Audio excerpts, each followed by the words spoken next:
ఖచ్చితంగా మీరు దైవ ఆశీస్సులు పొందుకుంటారని నేను నమ్ముతున్నాను. హల్లెలూయా. మరి దేవుని పరిశుద్ధ నామానికి స్తోత్రం. మరి సమయాన్ని మనం వృధా చేయకుండా మెల్లగా మనము దేవుని యొక్క వాక్యంలోకి వెళ్ళిపోదాము. మొదటగా మరి ఈ యొక్క మరి నన్ను మొదటగా చూసిన వారు ఎవరో మీరు కొంతమంది మీరు ఎవరైనా ఉంటే మీరు చేతులు ఎత్తండి. మొదటగా ఇప్పుడే నన్ను చూస్తున్నాను. ఓకే చాలామంది ఉన్నారు. మరి థ్యాంక్ యూ వెరీ మచ్. మరి నేనెవరో తెలియకపోయినాను. మరి దేవుని ప్రేమించి మీరు ఈ కూడికి మీరు వచ్చినందుకు మీకు నేను ఎంతో కృతజ్ఞులై ఉన్నాను. చాలా థ్యాంక్స్ మీకు. దేవుడు మిమ్మల్ని దీవిస్తాడు. మరి అదేవిధంగా రేపటి దినాన కూడా రండి. మరి మీ యొక్క స్నేహితుల్ని బంధువులను కూడా మీరు తీసుకురండి. మరి మంచిది ప్రియులారా. ఈ సమయంలో మనం మెల్లగా దేవుని యొక్క వాక్యంలోకి వెళ్ళిపోదాము. చూడండి, వధువు యొక్క సిద్ధపాటు కూడికలని మరి మనం ఇక్కడ పెట్టాము. ఎందువల్ల వధువు సిద్ధపాటు కూడికలని మనం ఇక్కడ పెట్టామంటే ఈ కాలానికంటూ మరి ఒక వర్తమానం అనేది ఒకటి ఉంది. మరి దేవుని యొక్క రాకడ అనేది ఒకటి ఉంది. ఆ రాకడకు మనం వెళ్ళాలంటే ఒక సిద్ధపాటు అనేది ఒకటి ఉంది. హల్లెలూయా. మరి ఈ సిద్ధపాటు లేకుండా మనం ఎత్తపాటుకు వెళ్ళలేము. సో ఏంటి ఆ సిద్ధపాటు? దేవుడు ఏంటి మనకిచ్చిన ప్రణాళిక ఏంటి అనేది మనము కొద్ది నిమిషాలు మనం చూద్దాం. మరి ఇక్కడ నాకన్నా గనులు, నాకన్నా పెద్దవారు, అనుభవంలో ఉన్నవారు, నాకన్నా చక్కగా వర్తమానాన్ని బోధించగలిగిన వారు మరి ఇక్కడ స్టేజ్ మీద ఉన్నారు. మరి మీరు నన్ను క్షమించాలి, ఈ సమయాన్ని నేను తీసుకుంటున్నాను కాబట్టి. సరే ప్రియులరా, మెల్లగా మనం దేవుని యొక్క వాక్యంలోకి వెళ్దాం. సో దేవునికంటూ ఒక ప్రణాళిక ఉంది. బ్రదర్ ఎక్కువ తగ్గించండి, రీసౌండా. చూడండి, దేవునికంటూ ఒక ప్రణాళిక ఉంది. మరి దేవుని మొట్టమొదటిగా ఆయన ఈ లోకానికి వచ్చినప్పుడు, శరీరధారిగా ఈ లోకానికి వచ్చినప్పుడు ఆయన ఎందుకు వచ్చాడంటే మొట్టమొదటిగా టు అటోన్మెంట్ అంటే ప్రాయశ్చిత్తాన్ని చెల్లించడానికి. మరి దేవుని యొక్క బిడ్డల కోసము ఆయన రక్తాన్ని కార్చి వాళ్ళ కొరకు రక్షణ సంపాదించడానికి ఆయన ఈ లోకానికి మొదటగా వచ్చాడు. That is the first coming. అదేవిధంగా దేవుని యొక్క రెండో రాకడ అనేది ఒకటి ఉంది. అంటే అది ఎప్పుడు జరగాలంటే ఇప్పుడు మన కాలంలో అది జరగాలి. That is the second coming. మొదట రాకడలో ఆయన రక్తాన్ని ప్రాయశ్చిత్తంగా చెల్లించాడు. రెండవ రాకడలో ఎవరి కొరకైతే ఆయన రక్తాన్ని చిందించాడో, ఏ ప్రజల కొరకైతే ఆయన క్రయధనాన్ని చెల్లించాడో వాళ్ళని తీసుకెళ్ళడానికి ఆయన రెండో రాకడలో రాబోతున్నాడు. హల్లెలూయా. అదేవిధంగా మూడవ రాకడలో, అనగా ఎవరినైతే ఆయన రెండవ రాకడలో తీసుకెళ్తాడో వారినే మూడవ రాకడలో ఆయనతో పాటు ఆయన భూమి మీదకి తీసుకొస్తాడు.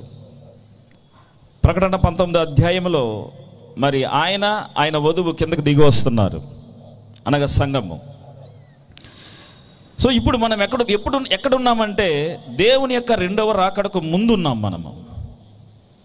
హల్లెలూయా. మరి దేవుని యొక్క రెండో రాకడకు ముందున్న మనము మరి మనకిష్టం వచ్చినట్టు ఎట్టంటే అట్ట మనము దేవుని యొక్క రాకడలో పోవడానికి లేదు. రాకడలో పోవాలంటే ఒక సిద్ధపాటు అనేది ఒకటి ఉంది. చూడండి, ప్రతిదానికి ఒక సిద్ధపాటు ఉంటుంది. నిజమేనండి. మరి ఇక్కడ ఉదయం నుంచి దాదాపు ఒక 50 మంది కష్టపడితే కానీ ఈ సెటప్ రాలేదు. దీనికి ఒక సిద్ధపాటు అనేది ఉంది. మీరు ఎక్కడికైనా వెళ్ళాలంటే, ఏ ఊరికైనా వెళ్ళాలంటే మరి ట్రైన్ 10 గంటల కంటే మీరు ఎట్టంటే అట్ట తిరగతా వస్తా పోతా ఉండి, మరి ట్రైన్ 10 గంటలకు కాబట్టి 10 గంటలకి సూట్ కేసు ఎత్తుకొని మీరు బయలుదేరరు బయటికి. 10 గంటలకి ట్రైన్ అంటే 9 గంటలకే మీరు రైల్వే స్టేషన్లో ఉంటారు, సిద్ధపడి ఉంటారు. ఆ మధ్యాహ్నం నుంచే మీరు సిద్ధపడతారు. సో ప్రతిదానికి కూడా ఒక సిద్ధపాటు అనేది అవసరము. హల్లెలూయా. మరి 2000 సంవత్సరాల క్రితం దేవుడు వచ్చి ఆయన రక్తాన్ని చిందించి వెళ్ళిపోయిన తర్వాత ఈ 2000 సంవత్సరాలుగా దేవుడు ఏం చేస్తున్నాడంటే తన సంఘాన్ని ఆయన సిద్ధపరచుకుంటున్నాడు, తన వధువుని దేవుడు సిద్ధపరచుకుంటున్నాడు. సో ఇప్పుడు దేవుని యొక్క రాకడకు ముందు మనము జీవిస్తున్నాము. సో సంఘము సిద్ధపడే ఒక కాలములో, ఎత్తబడే సమయంలో మనము జీవిస్తున్నాము. హల్లెలూయా.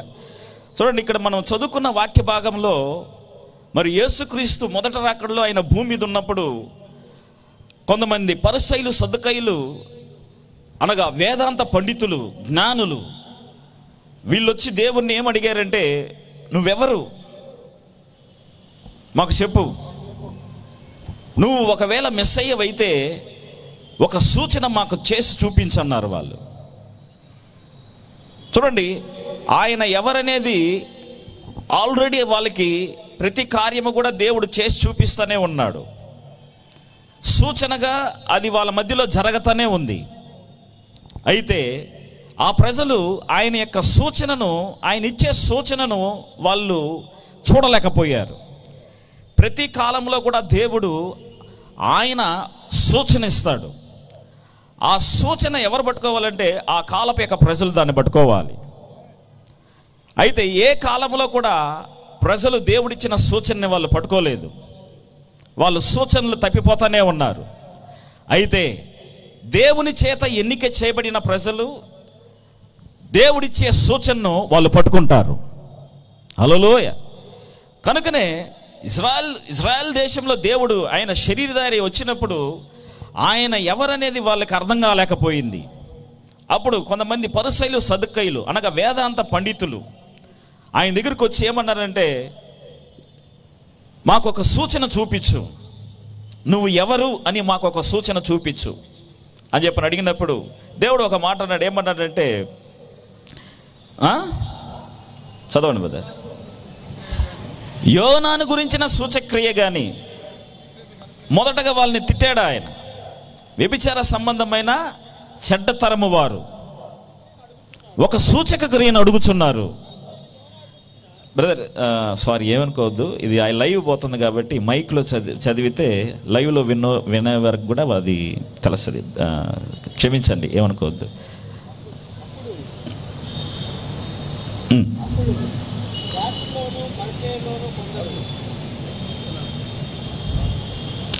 వద్దులేండి, నేనే చదువుతా దీన్ని. చూడండి, అప్పుడు శాస్త్రంలో పరిసయ్యుల్లో కొందరు వచ్చి, బోధకుడా, యజమానుడా, మాకు ఒక సూచన చూపించని చెప్పని అన్నప్పుడు, వ్యభిచారమైన చెడ్డతరము వారు సూచనను వెతుకుచున్నారు, యోనాను గురించిన సూచన తప్ప మరి ఏ యొక్క సూచన వీరికి ఇవ్వబడదన్నాడు ఆయన. హల్లెలూయా. మరి యోనాకి ఇవ్వబడిన సూచన ఏంటంటే, యోనా 3 దినాలు భూగర్భంలో ఉండి 3 దినాల తర్వాత ఆయన బయటకు వచ్చాడు. అనగా చాప గర్భంలో ఉండి నీటి యొక్క గర్భంలో 3 దినాలు ఉన్నాడు ఆయన. దాని తర్వాత ఆయన బయటకు వచ్చాడు. ఈ సూచక క్రియ తప్ప మరి ఏ సూచక క్రియ వీళ్ళకి ఈ తరము వారికి ఇవ్వబడదన్నాడు ఆయన. అర్థం చేసుకోండి. Man always seeks the sign. మనిషి అన్ని వేళలా సూచక క్రియను వాడు వెతుకుతూ ఉంటాడు. అయితే there is a lot of signs Jesus is mentioned. అయితే అనేకమైన సూచనలను దేవుడు ఆల్రెడీ ఆయన మనకి బోధించాడు, మనకి చెప్పాడు. ఆ సూచనలన్నీ మన కంటి ముందు జరిగిపోతా ఉన్నా కూడా మనిషి ఆ సూచనలను చూడలేకపోతున్నాడు. చూడండి, మనం కానీ సూచనలు కానీ తప్పిపోయామంటే ఆయన రాకడను కూడా మనం తప్పిపోతాం మనము. హల్లెలూయా. అర్థం చేసుకోండి. యేసుక్రీస్తు యొక్క లోకంలో ఉన్నప్పుడు శిష్యులు వచ్చి ఒక రోజు ఏమన్నారంటే, ఆ యొక్క సొలొమోను కట్టిన ఆలయాన్ని చూపించి, ప్రభువా, ఈ ఆలయాన్ని చూడు, ఇది ఎంత గొప్ప ఆలయమో చూడు, దీనిని ఉలి శబ్దమైనను సుత్తి యొక్క శబ్దమైనను లేకుండా దీన్ని కట్టారు అని ఆలయం యొక్క వైభవాన్ని ఆయనకి వివరించినప్పుడు ఆయన ఒక మాట అన్నాడు. ఏమన్నాడంటే, ఈ యొక్క ఆలయము రాతి మీద రాతి లేకుండా కొట్టబడే ఒక దినం వస్తుంది అన్నాడు ఆయన. వాళ్ళు షాక్ అయిపోయారు. అప్పుడు వెంటనే ప్రభు దగ్గరికి పోయి ఏమన్నారంటే, ప్రభువా, ఎప్పుడు ఈ యొక్క ఆలయము రాతి మీద రాతి లేకుండా కొట్టివేయబడే కాలం వస్తుంది? నీ యొక్క రాకడకు సూచనలు ఏంటి? ఈ యొక్క యుగ సమాప్తికి ఏంటి సూచనలు అని అడిగారు. మంచి ప్రశ్న. హల్లెలూయా. చూడండి, సూచన కానీ లేకపోతే, సైన్ కానీ లేకపోతే మనం పోవాల్సిన గమ్యాన్ని మనం తప్పిపోతాము. నిజమేనండి. మీరు అమలాపురం పోవాలంటే అమలాపురం బోర్డు ఎట్టుందో ఆ బోర్డు ఉండే దారిలో పోతేనే మీరు అమలాపురం పోతారు. సరేనా? అమలాపురం పోవాలని చెప్పి చెన్నై బోర్డు ఉండే సైడ్ కానీ మీరు కానీ పోయారనుకోండి, బోర్డు లేదు, అయినా కూడా మీరు వెళ్ళిపోతున్నారు. పోతే అమలాపురం వస్తుంది అని చెప్పని. అయితే అమలాపురం వస్తుందా? ఎక్కడికి పోతారు మీరు చెప్పండి? చెన్నైకి పోతాం. అంటే సైన్ బోర్డ్ ఈజ్ ఇంపార్టెంట్. సూచన అనేది చాలా ప్రాముఖ్యము. ఎందుకంటే మనము పోవాల్సిన గమ్యానికి అది మనల్ని తీసుకెళ్తుంది. హల్లెలూయా. చూడండి, అప్పుడు యేసు ప్రభు అన్నాడు, ఏమన్నాడంటే, ఆయన కొన్ని సూచనలు చెప్పుకుంటా వచ్చాడు. ఏ విధంగా ఆయన యొక్క రాకడ సమయంలో ఉంటుంది ఈ యొక్క లోకము అని కొన్ని సూచనలు చెప్పుకుంటా వచ్చి, అంజూరపు చెట్టు చిగురించి అది కొమ్మలు వేయటం మీరు చూచినప్పుడు దేవుడు ఏమన్నాడంటే, నేను మీకు సమీపంగా ఉన్నాను, నేను ద్వారము యొద్దనే ఉన్నాను అని చెప్పాడు ఆయన. మత్తయి సువార్త 24వ అధ్యాయంలో ఇవన్నీ ఉంటాయి. ఆయన రాకడకు సూచనలు అన్నీ చెప్పుకుంటూ వచ్చాడు ఆయన. ఏ విధంగా కరువులు వస్తాయి, ఏ విధంగా భూకంపాలు వస్తాయి, దేశముల మీదకి దేశములు ఏ విధంగా లేస్తుంది, యుద్ధ సమాచారాలు మీరు వింటారు. ఏమండి, ఇప్పుడు ఆ కాలంలోనే ఉన్నామా మనము? నిజమేనా? ఆమేననగలరా? దేవుడు మిమ్మల్ని దీవించునుగాక. చూడండి, ఇవన్నీ చెప్పుకుంటా వచ్చి ప్రధానమైన కొన్ని సూచనలు చెప్పాడు ఆయన. అదేంటంటే, అంజూరపు చెట్టు చిగురించటం మీరు చూచెదరు అన్నాడు. ఏంటి ఈ యొక్క అంజూరపు చెట్టు అంటే, ఈ యొక్క అంజూరపు చెట్టు ఇశ్రాయేల్ ప్రజలు అయి ఉన్నారు. ఇశ్రాయేల్ ప్రజలు యేసుక్రీస్తును తిరస్కరించిన తర్వాత 2000 సంవత్సరాలుగా వాళ్ళు అన్య దేశాల్లో వాళ్ళు తొక్కబడ్డారు. దాని తర్వాత వాళ్ళు తమ యొక్క దేశానికి వాళ్ళు చేరుకొని ఇప్పుడు వాళ్ళు ఏమయ్యారంటే, వాళ్ళు ఒక సొంత దేశంగా మారారు. వాళ్ళకంటూ సొంత కరెన్సీ ఉంది, వాళ్ళకంటూ సొంత మిలిటరీ ఉంది, వాళ్ళకంటూ కొంత సొంత మరి సమస్తము కూడా వాళ్ళకు ఉంది. ఇప్పుడు మెల్లగా ఆ యొక్క దేశం ఏమవుతుందంటే, వాళ్ళ దేశాన్ని వాళ్ళు విస్తరించుకుంటున్నారు. అంటే అంజూరపు చెట్టు ఏమవుతుంది? కొమ్మలేస్తుంది, చిగురిస్తూ ఉంది.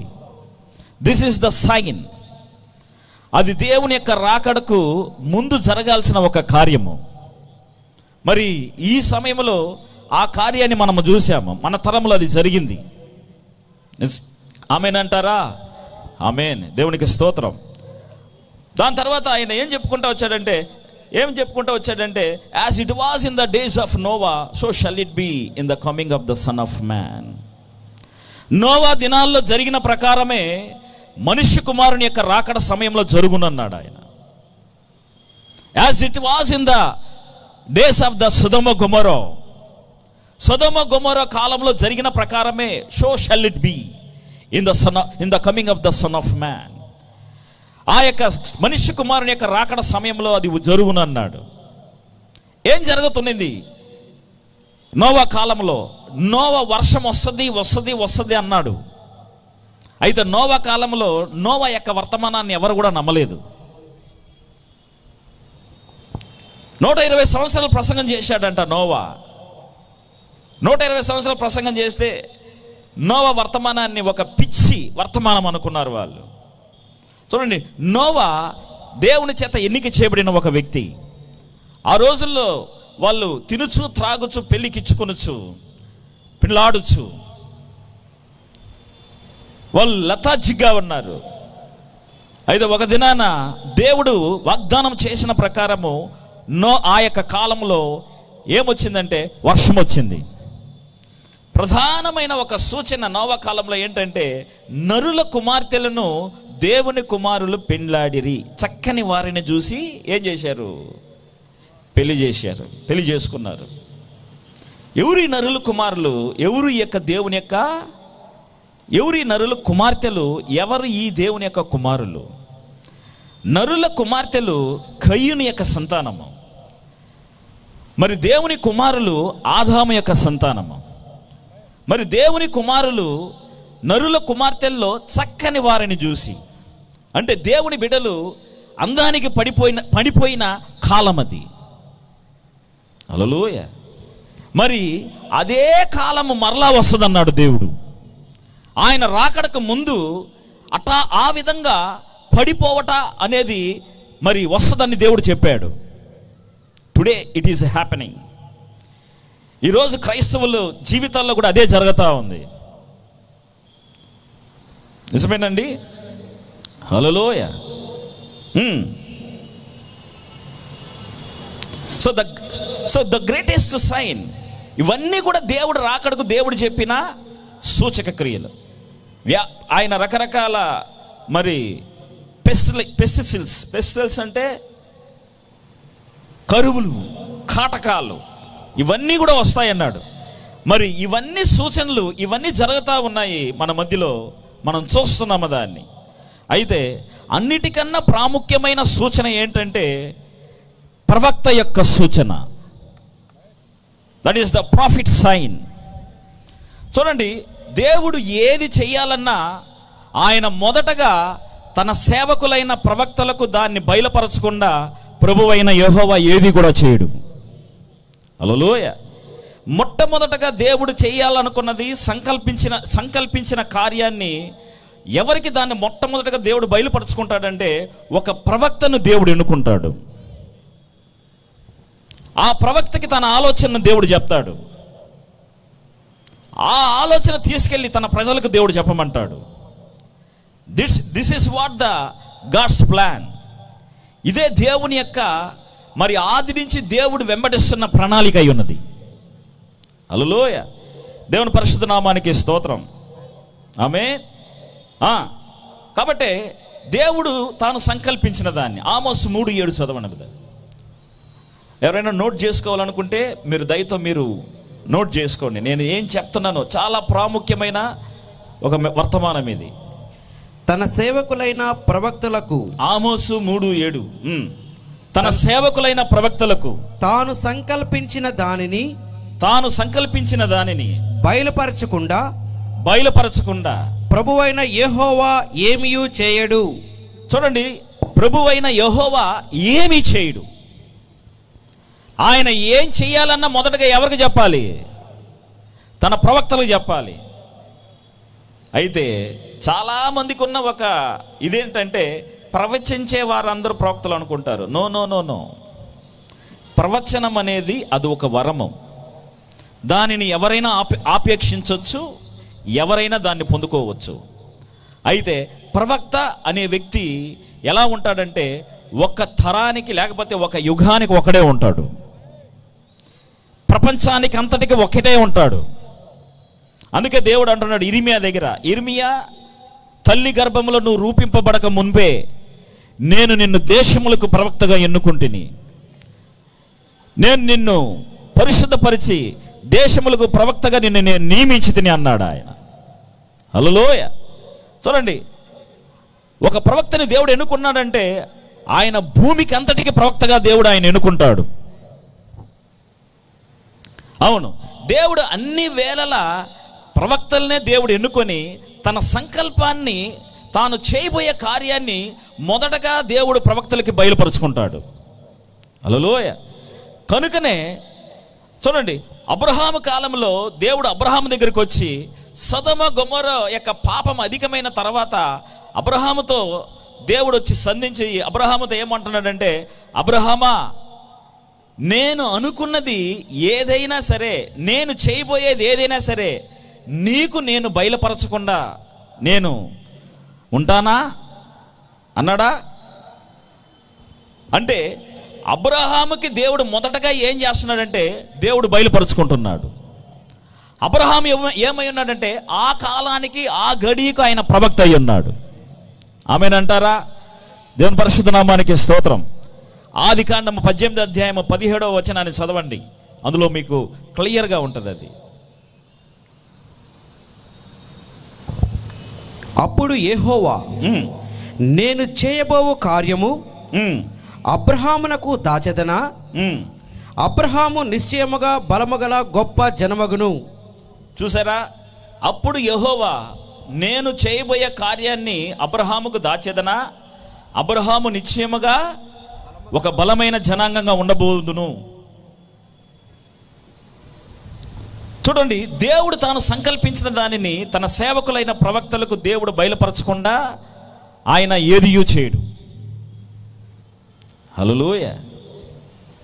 అప్పుడు అబ్రహాము వేడుకుంటున్నాడు. ఏమని వేడుకుంటున్నాడంటే, ప్రభువా దయతో అందులో కానీ ఒక 50 మంది నీతిమంతులు కానీ ఉంటే దయతో దాన్ని నువ్వు నాశనం చేయబాక, దాన్ని విడిచిపెట్టు ప్రభువా, ఆ ప్రజలను క్షమించు ప్రభువా అని దేవుని యొక్క ఉగ్రతకును ఆ కాలపు యొక్క ప్రజల యొక్క పాపానికిను మధ్యలో ఆ యొక్క అబ్రహాము నిలబడి దేవుణ్ణి వేడుకుంటున్నాడు. హల్లెలూయా. అదేవిధంగా మోషే కాలంలో కూడా ఇశ్రాయేల్ ప్రజల్ని తీసుకొచ్చి ఆ యొక్క ఐగుప్తు నుంచి ఇశ్రాయేల్ ప్రజల్ని మోషే ద్వారా దేవుడు తీసుకొచ్చిన తర్వాత ఆ ప్రజలు అరణ్యంలోకి వచ్చి వాళ్ళు తిరుగుబాటు చేయడం ప్రారంభించారు. వాళ్ళు మోషేని రిజెక్ట్ చేశారు. అప్పుడు దేవుడు అంటున్నాడు, మోషే వాళ్ళు నిన్ను కాదు తోసివేసింది, నన్ను త్రోసివేశారు. నిజమేనా? అప్పుడు దేవుడు అంటున్నాడు, ఏమంటున్నాడంటే, మోషే నువ్వు పక్కకు రా, నేను ఈ యొక్క జనాంగాన్ని నిర్మూలన చేసి నీలో నుంచి ఒక జనాంగాన్ని నేను బయటికి తీస్తాను. హల్లెలూయా. అప్పుడు మోషే అంటున్నాడు, ప్రభువా ఐగుప్తు నుంచి వీళ్ళని ఇక్కడికి తీసుకొచ్చింది ఈ అరణ్యంలో వాళ్ళని నాశనం చేయడానికా? మొదటగా వాళ్ళని నాశనం చేయడానికి ముందు నన్ను దాటిపో ప్రభువా అని మోషేకి ఆ యొక్క ప్రజలకును దేవుని యొక్క ఉగ్రతకును మధ్యలో మోషే నిలబడ్డాడు. హల్లెలూయా. నిలబడ్డాడండి. అంటే ప్రవక్తలు ఏం చేస్తున్నారంటే దేవునికును ఆ కాలపు యొక్క ప్రజలకును మీడియేటింగ్ చేస్తున్నారు. వాళ్ళు మధ్యవర్తిత్వం చేస్తున్నారు. వాళ్ళు దేవుని యొక్క ఉగ్రతను వాళ్ళు ఏం చేస్తున్నారంటే ఆ యొక్క గడికి ఆ యొక్క కాలానికి చల్లారుస్తున్నారు వాళ్ళు. హల్లెలూయా. దేవుని పరిశుద్ధ నామానికి స్తోత్రం. ఎక్సోడస్ తీయండి, నిర్గమకాండము 32:32. నిర్గమకాండము 32:32. అయ్యో, నీవు వారి పాపమును ఒకవేళ పరిహరించితివా, లేని ఎడల నీవు రాసిన నీ గ్రంథములో నుండి నా పేరు తుడిచివేయుము అని బతిమాలు కొనుచున్నాను నేను. చూసారా? వాళ్ళ పాపాలను నువ్వు క్షమించు, మన్నించు, లేదంటే నీ యొక్క జీవ గ్రంథములో నా పేరుని మొదటగా నా పేరుని నువ్వు కొట్టివేయి, మొదటగా నన్ను దాటిపో. చూడండి, ప్రవక్తలు ఆ కాలానికి దేవునికును ఆ ప్రజలకు మధ్యలో వాళ్ళు నిలబడుతున్నారు. హల్లెలూయా. దేవుని పరిశుద్ధ నామానికి స్తోత్రం. ప్రవక్తలు దేవుడు సంకల్పించిన దానిని తన సేవకులైన ప్రవక్తలకు దేవుడు మొదటగా బయలుపరుచుకుంటాడు. ఓకేనా?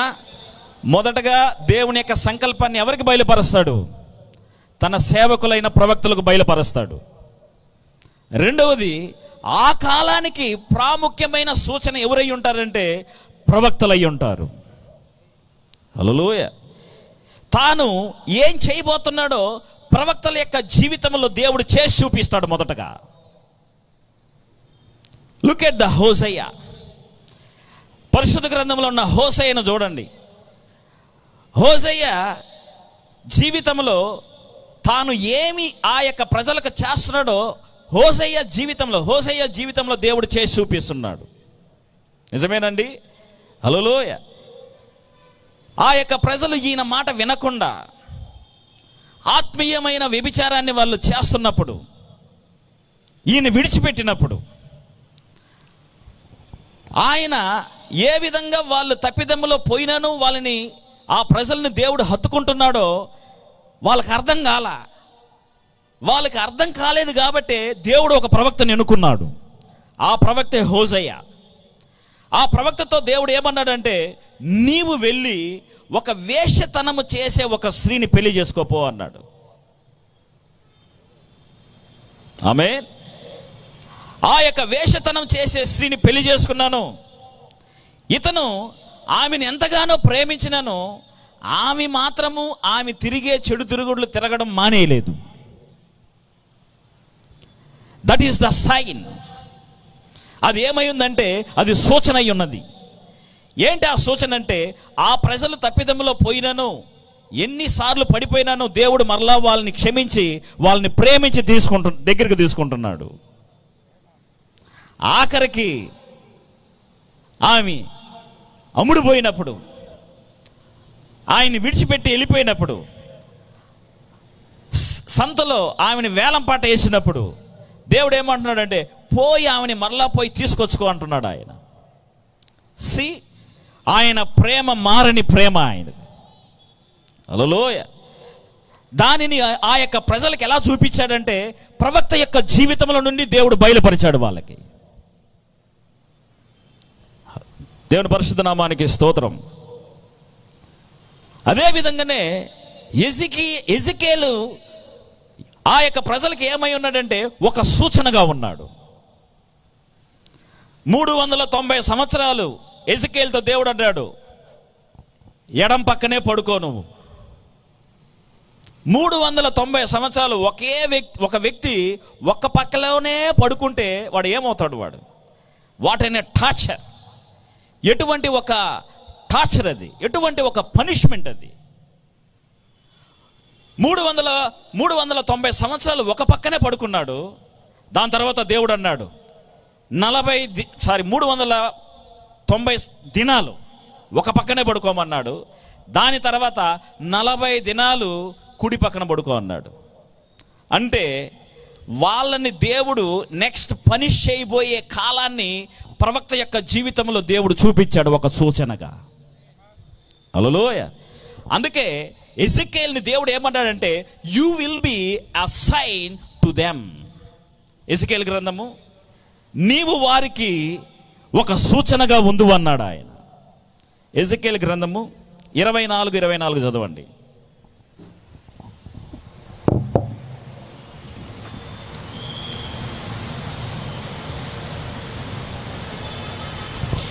యెహెజ్కేలు మీకు సూచనగా ఉండును, అతడు చేసినదంతటి ప్రకారము మీరును చేయుదురు. చాలు. అతను ఏదైతే చేస్తాడో, అతను ఎంత టార్చర్ అనుభవిస్తున్నాడో అది కూడా మీరు చేస్తారు. ఎజికేలు మీకు ఏమై ఉంటాడంటే ఒక సూచనగా ఉంటాడు. అప్పుడు ప్రవక్తలు ఏమై ఉంటారు?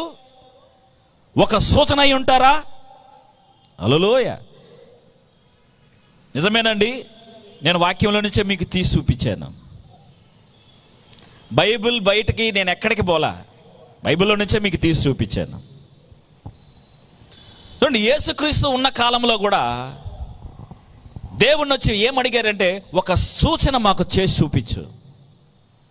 అప్పుడు యేసుక్రీస్తు ఏ సూచన చెప్పాడంటే, యోనా గురించిన సూచన తప్ప. ఎందుకంటే యోనా ఒక ప్రవక్త. ఆ కాలానికి దేవుడు ప్రాముఖ్యమైన ఒక సూచన ఎవరిని పెడతాడంటే ఒక ప్రవక్తని దేవుడు పెడతాడు సూచనగా. హల్లెలూయా. దేవుని పరిశుద్ధ నామానికి స్తోత్రం. ఈ సూచన తప్ప వేరే సూచన మీకు ఇవ్వబడదు అన్నాడు ఆయన.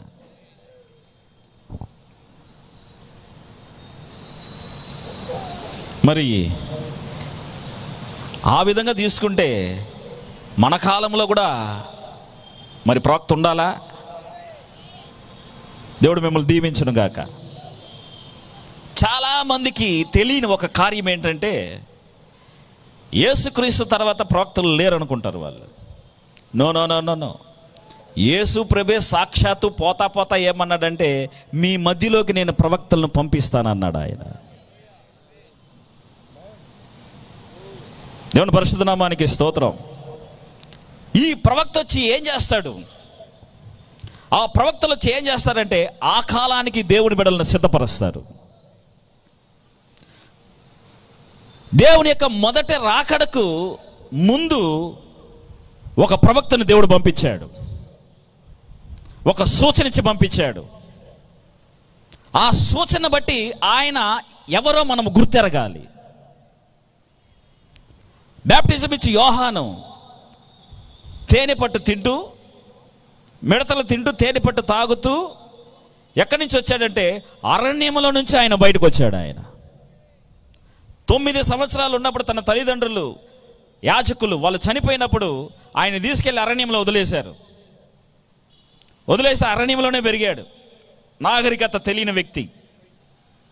అయితే దేవుని చేత బోధించబడినవాడు, ఆ కాలానికి ఆ గడియకు ప్రవక్తగా ఎన్నిక చేయబడినవాడు. యేసుక్రీస్తు ఈ లోకానికి రావడానికి ముందు దేవుడు ఏమన్నాడంటే మొదటగా నీకు మొదటగా ఒక ప్రవక్త వస్తాడన్నాడు ఆయన. ఇదిగో నీకు ముందు ఒక దూతను నేను పంపుదును. హల్లెలూయ, నిజమేనండి. అప్పుడు ప్రవక్తలు ఏమై ఉంటారంటే ప్రవక్తలు అన్ని సూచనల కన్నా ప్రాముఖ్యమైన సూచనగా వాళ్ళు ఉంటారు. వాళ్ళు హల్లెలూయ, దేవుని పరిశుద్ధ నామానికి స్తోత్రం. చూడండి, అరణ్యములో కేక వేయు ఒకని శబ్దం ఆయన. ఎవరు చెప్పారు దీన్ని? 700 సంవత్సరాలు 714 సంవత్సరాల క్రితమే, 12 సంవత్సరాల క్రితమే యెషయా దాన్ని ప్రవచించాడు. మలాకి దాన్ని ప్రవచించాడు 3వ అధ్యాయంలో, నీకు ముందుగా నేను ఒక దూతను నేను పంపుతున్నాను. చూడండి, దేవుడు తాను చేయబోయే కార్యాన్ని మొదటగా ప్రవక్తకి బయలుపరచకుండా ప్రభు అయిన యెహోవా ఏది కూడా చేయడు. ఆయన ఎంతమంది నమ్ముతున్నారు ఆయన మారని దేవుడని, ఆయన మార్పు లేని దేవుడని? ఆయన ఇంతకు ముందు ఎలా ఉన్నాడో ఈ రోజుటికి అలా ఉన్నాడు. ఆయన నిన్న నేడు నిరంతరం ఏకరీతిగా ఉన్న దేవుడు ఆయన. Hour God is unchanging God. ఆయన మన దేవుడు, ఆయన మారని మార్పు లేని దేవుడై ఉన్నాడు. తెలుసా, ఆయన ఇంతకు ముందు చేసిన అద్భుతాలను ఇప్పటికీ చేయగలడని, ఇంతకు ముందు చేసిన స్వస్థతలను ఇప్పటికీ చేయగలడని. Still he can do a miracle. నమ్మే వ్యక్తులుగా ఉంటే ఆయన ఎంత గొప్ప అద్భుతానైనా మన కోసం ఆయన చేయగలడు. ఆయన దేవుడు అన్నాడు, నమ్ముట నీ వలనైతే నమ్మువానికి సమస్తము సాధ్యమే. చూడండి, దేవుని శక్తిలో మార్పు లేదు, ఆయన యొక్క మరి గుణలక్షణాల్లో మార్పు లేదు, ఆయన యొక్క పద్ధతిలో, విధానంలో, ఆయన ప్రణాళికల్లో ఏ మార్పు కూడా లేదు. He is unchanging God. ఆయన మారని దేవుడై ఉన్నాడు ఆయన. హల్లెలూయ, దేవుని పరిశుద్ధ నామానికి స్తోత్రం. Everything will change. తెలుసా, కాలం మారిపోద్ది, మనుషులు మారిపోతారు, విధానాలు మారిపోతాయి, పద్ధతులు మారిపోతాయి. Everything will change, but God only. ఈ లోకంలో దేవుడు మాత్రమే మారనివాడు. దేవుని పరిశుద్ధ నామానికి స్తోత్రం. కనుక ఆయనకి ముందుగా ఒక దూతను పంపిస్తానని ఆ రోజున్న ప్రజలు పోయి ఆయన అడిగారు, నువ్వెవరు? ఇదిగో ప్రభు కొరకు మార్గము సరళ పరుచుడి, అరణ్యములో కేకవేయి ఒకని శబ్దము. ఆ సూచన ఆయన చూపించాడు. ఆమేన్. ఈ లోకానికి క్రీస్తుని పరిచయం చేయడానికి దేవుడు మొదటగా ఆయన పంపించాడు ఈ లోకానికి. ఎవరి మీదైతే పావురము పరిశుద్ధాత్మ వలె వచ్చి దిగునో వాళ్ళే మెస్సయ్య. అది ఆయనకి ఇవ్వబడిన సూచన.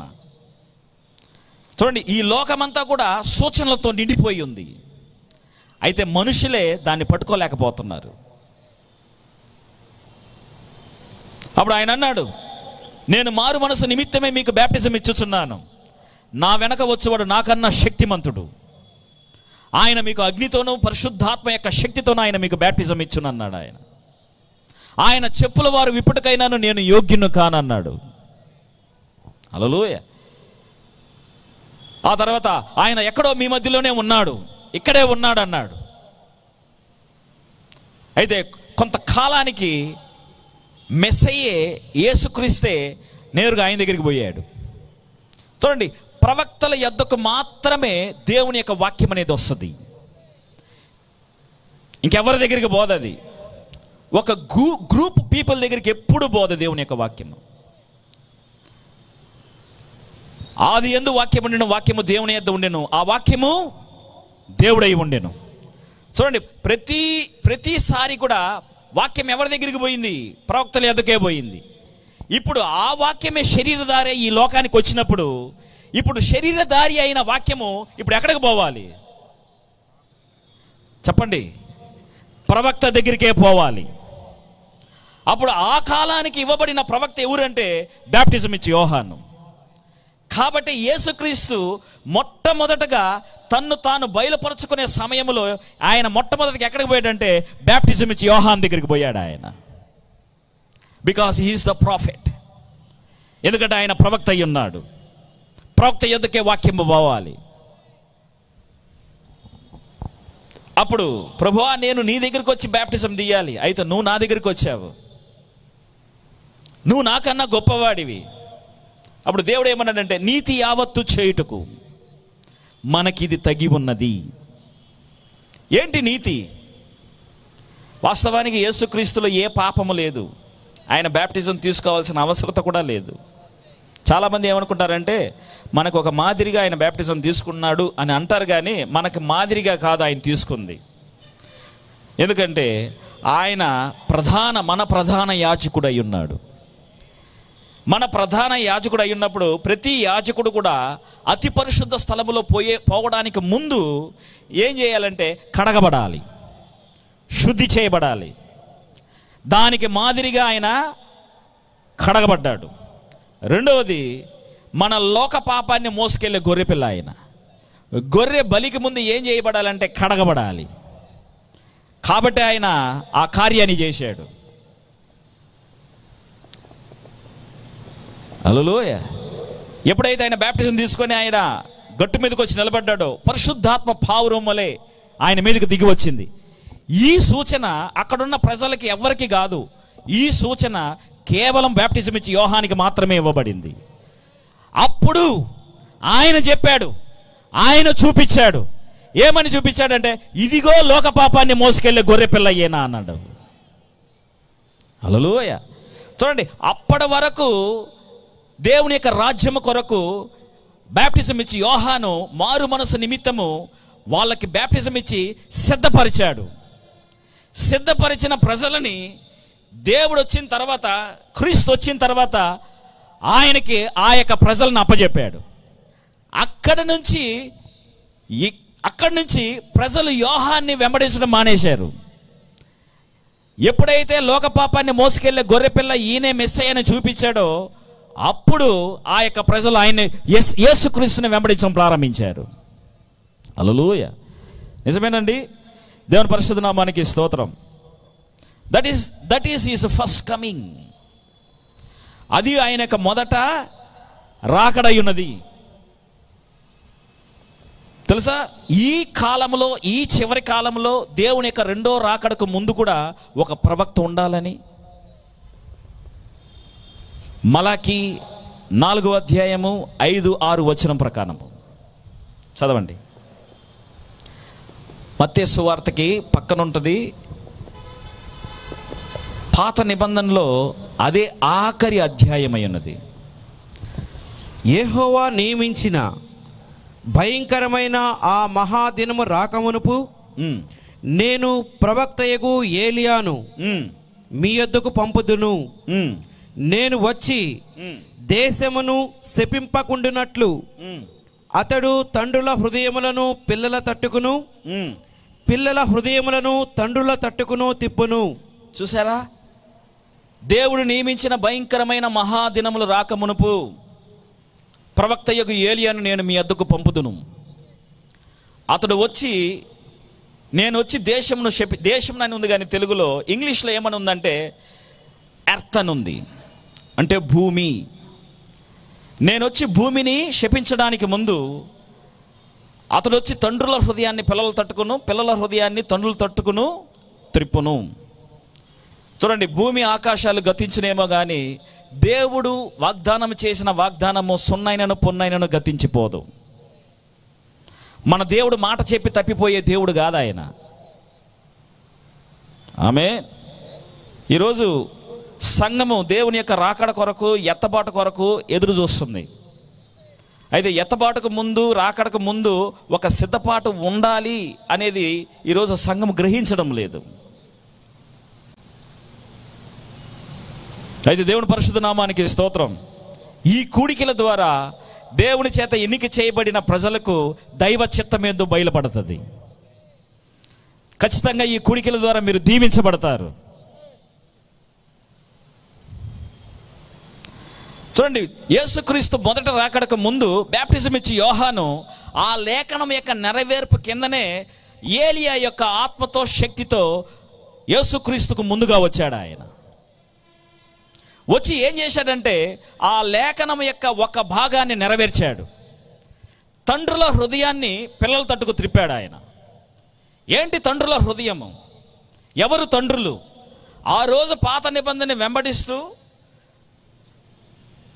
మరి పారంపర ఆచారాలు చేస్తున్న ఆ యొక్క ప్రజలు,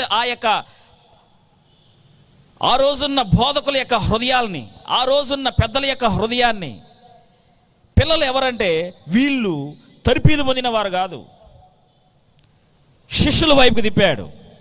బ్యాప్టిజం ఇచ్చి యోహాను ఏం చేశాడంటే యేసుక్రీస్తు వైపుకు, శిష్యుల వైపుకు తిప్పాడు. ఆయన వారి యొక్క బోధ వైపుకు తిప్పాడు. ఇక మీదట వీళ్ళు ఏది బోధిస్తారో అదే సంగమ చేయాలి. అదే అపోస్తుల యొక్క బోధ అయి ఉన్నది. దాని తర్వాతనే అపోస్తుల యొక్క బోధ అనేది వచ్చింది. ఎందుకంటే సిలువ మానుపైన యేసుక్రీస్తు పాత నిబంధన అంతటిని ఆయన నెరవేర్చాడు. ఆయన ఆ బలియాగాన్ని చెల్లించాడు. ఆయన దాని తర్వాతనే దేవుడు అపోస్తుల బోధను తీసుకొచ్చాడు. ఇప్పుడు పితరులు ఏం చేయాలంటే పిల్లల యొక్క విశ్వాసం వైపుకు తిరగాలి వాళ్ళు. That is the plan. అదే దేవుని యొక్క ప్రణాళిక అయి ఉన్నది. లూకా రాసిన సువార్త 1:17 చదవండి, మీకు అర్థమవుతుంది. మరియు ఒక్క నిమిషం మీద కొంతమంది తీస్తున్నారు, మీరు నోట్ చేసుకోండి దీన్ని. లూకా రాసిన సువార్త 1:17 చదవండి. మరియు అతడు తండ్రుల హృదయములను పిల్లల తట్టుకును, అవిధేయులను నీతిమంతుల జ్ఞానమును అనుసరించుటకును త్రిప్పి, ప్రభువు కొరకు ఆయత్తపడి ఉన్న ప్రజలను సిద్ధపరచుటకై ఏలియా యొక్క ఆత్మయు శక్తియు గలవాడై. చూసారా, ఏలియా యొక్క ఆత్మయు శక్తియు గలవాడై. ఎవరి ఆత్మ? ఏలియా యొక్క ఆత్మ. మలాకి 4వ అధ్యాయంలో చెప్పబడిన ఆ యొక్క తండ్రుల హృదయాన్ని పిల్లల తట్టుకు తిప్పుతాడన్న ఆ యొక్క లేఖనం యొక్క నెరవేర్పు ప్రకారము ఏలియా యొక్క ఆత్మతో, శక్తితో బ్యాప్టిజం ఇచ్చి యోహాను వచ్చి ఆ రోజున్న సంఘాన్ని యేసుక్రీస్తు కొరకు సిద్ధపరిచాడు. అనగా ఒక్క భాగాన్ని, ఆ లేఖనం యొక్క ఒక భాగాన్ని ఆయన నెరవేర్చాడు. అయితే అదే లేఖనములో ఇంకొక వాక్యపు యొక్క నెరవేర్పు అనేది మిగిలిపోయింది. అది ఏంటంటే పిల్లల హృదయాన్ని తిరిగి తండ్రులు తట్టుకు తిప్పాలి. హల్లెలూయా. తెలుసా, యేసు ప్రభు ఈ లోకంలో ఉన్నప్పుడు శిష్యులు ఒక మాట అడిగారు ఆయన్ని.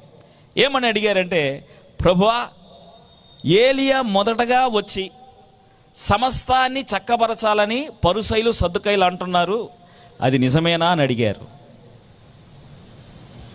యేసు ప్రభు ఏమన్నాడు తెలుసా? అవును, ఏలియా మొదటగా వచ్చి సమస్తాన్ని చక్కబరచాలన్నాడు ఆయన. హల్లెలూయా. మత్తయి సువార్త 11వ అధ్యాయం దీండి, 17వ అధ్యాయం, మత్తయి సువార్త 17:10 నుంచి చదవండి.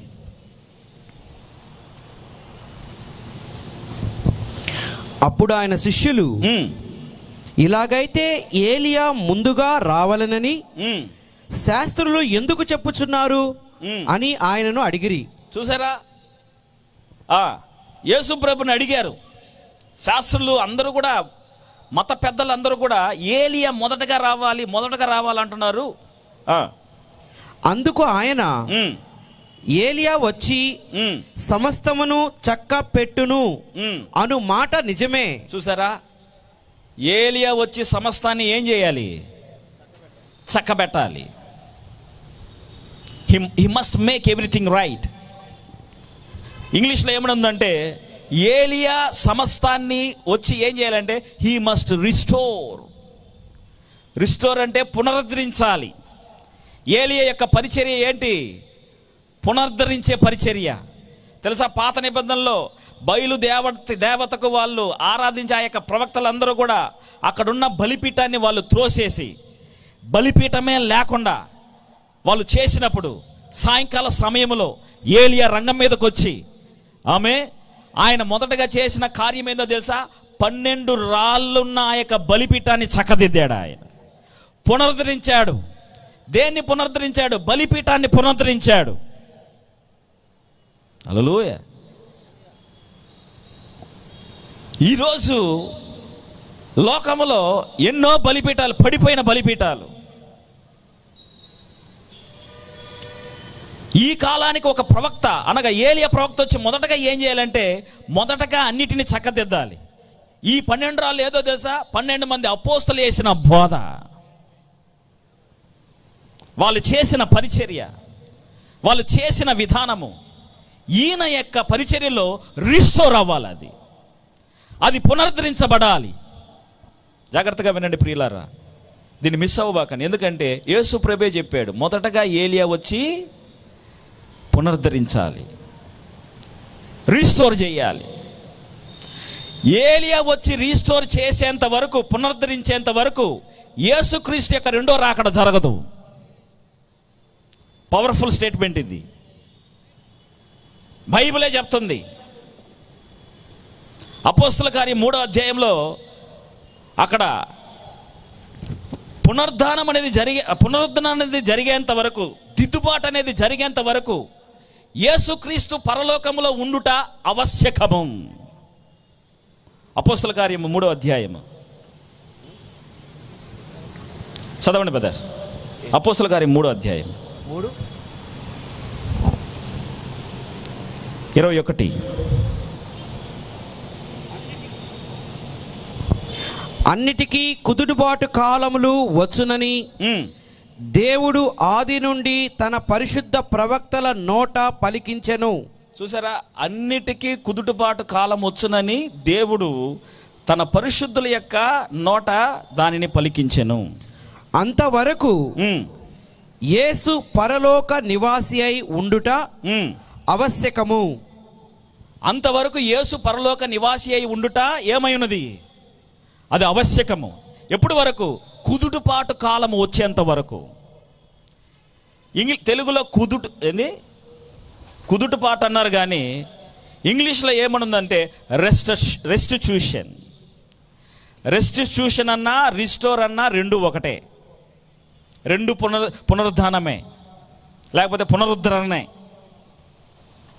హల్లెలూయా. Is there any problem? రెండు ఒకటే.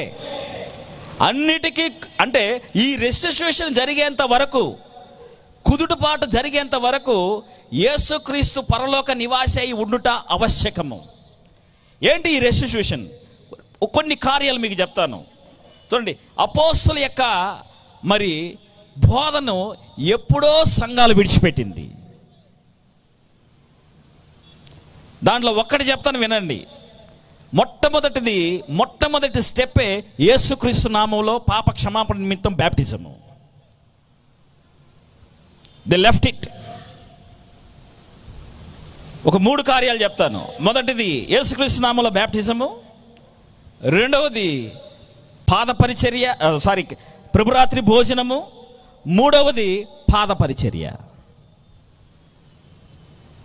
నేను వచ్చేంత వరకు దీనిని మీరు చేయుడి అన్నాడు దేవుడు. But churches is left. సంఘాలు దాన్ని విడిచిపెట్టింది. సంఘం విడిచిపెట్టినను దేవుడు మాత్రము ఆయన మర్చిపోడు. ఆయన తన దాసులు అయిన సేవకులైన ప్రవక్తలకు తాను సంకల్పించిన దాన్ని బయలుపరచకుండా, హల్లెలూయా, ఆయన ఏది కూడా చేయడు. చూడండి, తన సేవకుని పంపించి మరలా సంఘం ఏదైతే విడిచిపెట్టిందో మరలా పిల్లలమైన మనము మన హృదయాల్ని, మన పితరులు ఎవరంటే ఈరోజు అపోస్తులై ఉన్నారు. తిరిగి వాక్యము తట్టుకు మన హృదయాలను ఆయన తిప్పాడు. ఆయన మన విశ్వాసాన్ని తిప్పాలా ఆయన. హల్లెలూయా. వేర్ ఈజ్ ఆ రోజు ఆది అపోస్తులు చేసిన పరిచర్య ఈరోజు ఎక్కడుంది మనలో? ఆ అద్భుతాలు ఏమైపోయింది? వాళ్ళ నీడబడే స్వస్థతను అందుకున్నారే. మరి దేవుడిచ్చిన పరిశుద్ధాత్మిక మేడగది యొక్క అనుభవం ఏమైపోయింది? ఈరోజు సంఘానికి దేవుడు సమస్తాన్ని రీస్టోర్ చేయాలా ఆయన. దేవుడు అన్నాడు, నేను చేయు క్రియలు మీరును చేయుదురు, దీనికన్నా అధికంగా మీరు చేస్తారన్నాడు ఆయన. మరి ఈ 2000 సంవత్సరాలుగా ఆ మారి చేసిన వారు ఎవరైనా ఉన్నారా? ఎస్, ఖచ్చితంగా దేవుడు ఏలియా ప్రవక్తను పంపించి సమస్తాన్ని ఆయన రీస్టోర్ చేయాలి ఆయన. ఎందుకంటే దేవుడు వాగ్దానం చేశాడు ఆయన. ఏలియా యొక్క వర్తమానమే ఈజ్ ద ర్యాప్చరింగ్ మెసేజ్. పాత నిబంధనలో ఏలియా చూడండి, మరణాన్ని రుచి చూడకుండా ఈ భూమి నుండి ఎత్తబడిన వారు 2 ఉన్నారు. మొదటిది ఏలియా, రెండవది ఆనోకు. నిజమేనండి. ఏలియా యొక్క వర్తమానం ఏంటి? ఎత్తబడే వర్తమానము. ఈరోజు సంఘం అనేది ఎత్తబడాలి. రాకడ అనేది ఒకటి ఉంది. ఆ ఎత్తబడడానికి, రాకడకి ఎవరు రావాలంటే ఏలియా రావాలని బైబిల్ చెప్తుంది. That is the preparation. ఆయన వచ్చి మనల్ని సిద్ధపరచాలి. హల్లెలూయా. దేవుని పరిశుద్ధ నామానికి స్తోత్రం. వాస్తవానికి ఈ పాటికి సంఘం సిద్ధపడి ఉండాలి. ఐ హోప్ మీకు అర్థమైంది అనుకుంటున్నా. అర్థమవుతుందా? అర్థమైతే దేవునికి స్తోత్రాలు చెప్పండి. దేవుడు మిమ్మల్ని అందరినీ దీవించును గాక. God bless you. మీరు ఎక్కడికి వెళ్ళాల్సిన అవసరం లేదు. భోజనాలు చేస్తున్నాము. దయతో మీరందరూ ఉండి భోజనం చేసుకొని వెళ్ళండి. మనకందరికీ సరిపడిన ఆహారాన్ని దేవుడు పెట్టున్నాడు. ఇంకొక 15 మినిట్స్ నేను తీసుకుంటాను. ఇంకొక 15 నిమిషాలు నేను తీసుకుంటాను. Please wait. దేవుని యొక్క ప్యాటర్న్ నేను మీకు చూపించాలనుకుంటున్నాను. దేవుడు తాను సంకల్పించిన దానిని తన సేవకులైన ప్రవక్తలకు తెలియపరచకుండా ప్రభు అయిన యెహోవా ఏం చేయడు? ఏదీ చేయడు. పాత నిబంధన అంతా కూడా నూతన నిబంధనకి ఏమై ఉందంటే ఛాయ ఉన్నది. ఎంతమందికి తెలుసు ఈ సమయంలో ఒక సిద్ధపాటు అనగా దేవుడు వరుడుగా రాబోతున్నాడు, సంఘము వధువుగా ఎదుర్కోబోవాలని. హల్లెలూయా. ఏమండి, ఏ పెళ్ళైనా సరే వధువు సిద్ధపడకుండా పెళ్ళి లేదు అసలు. ఆమె మొదటగా సిద్ధపడాలి. సంఘము అన్న స్త్రీ కూడా మొదటగా సిద్ధపడాలి. హల్లెలూయా. సిద్ధపడకుండా లేదు వివాహం లేదు. చూడండి, పాత నిబంధన అంతా కూడా నూతన నిబంధనకి ఛాయ ఉన్నది, జరగబోయేదానికి ఛాయ ఉన్నది. ఆది కాండంలో అబ్రహాము తన కుమారుడైన ఇస్సాక్కి వివాహం చేయాలనుకున్నప్పుడు ఆ వివాహానికి వధువుని తీసుకురావడానికి ఆ యొక్క సమయంలో అబ్రహాము ఎవరిని పిలిచాడంటే తన యొక్క సేవకులందరిలో పెద్ద దాసుడైన ఎలియాజర్ని పిలిచాడు. అబ్రహాము తండ్రి స్థానంలో ఉన్నాడు, అనగా తండ్రి అయిన దేవుడు స్థానంలో ఉన్నాడు. ఇస్సాకు కుమారుడు స్థానంలో ఉన్నాడు, అనగా కుమారుడైన తండ్రి ఆ యొక్క కుమారుడైన దేవుని స్థానంలో ఉన్నాడు. మరి అబ్రహాముకు తన దాసుడైన ఎలియాజర్ని పిలిపించి తన కుమారునికి ఒక వధువుని తీసుకురమ్మని 10 ఒంట్లకి ఏం చేశాడంటే ఆమెని సిద్ధపరిచి తీసుకొచ్చే వస్తువులన్నీ ఆమెకి ఇచ్చాడు. నువ్వు వెళ్ళి నా యొక్క కుమారునికి ఒక వధువుని తీసుకురా. ఎక్కడంటే అక్కడ పోయి తీసుకురాబాక, నా రక్త సంబంధికుల్లోనే, నా బంధువుల్లోనే నువ్వు పోయి తీసుకురావాలి. ఇటువంటి పెళ్ళి మీరు ప్రపంచంలో ఎక్కడ మీరు చూసుంటారు? ఎక్కడ అది జరగదు. Only in the Bible. ఎందుకంటే యేసుక్రీస్తు యొక్క వివాహం కూడా అటనే జరగబోతుంది. ఎందుకంటే మన పిల్లలకి మనం కానీ ఎవరైనా చూడాలంటే పనులను పంపిస్తామా? మీరు చెప్పండి. అట్ట పంపించిన వాళ్ళు ఎవరైనా ఉన్నారా? ఒక మంచి ధనికుడు ఉన్నాడు అనుకోండి, ఆ ధనికుని యొక్క కుమారుడికి అమ్మాయిని చూడాలంటే ఇంటి పనుని పంపించి ఒక అమ్మాయిని తీసుకోరా పో నాయనా అని చెప్పని అంటామా? నో నో నో నో, ఎక్కడ ప్రపంచంలో ఎక్కడట జరగదు. అయితే బైబిల్లో అబ్రహాం ఏమంటున్నాడంటే, పోయి ఒక అమ్మాయిని నువ్వు తీసుకొని రా పో. ఎవరిని పంపిస్తున్నాడు? పనుని పంపిస్తున్నాడు. కండిషన్ ఏందో తెలుసా? ఎట్టి పరిస్థితుల్లో నా కుమారుణ్ణి ఆ పట్టణానికి నువ్వు తీసుకెళ్ళకూడదు, ఆ అమ్మాయి ఉండే స్థలానికి నువ్వు తీసుకెళ్ళకూడదు. నువ్వు పోయి ఆ అమ్మాయిని నువ్వు తీసుకురావాలి. హల్లెలూయా.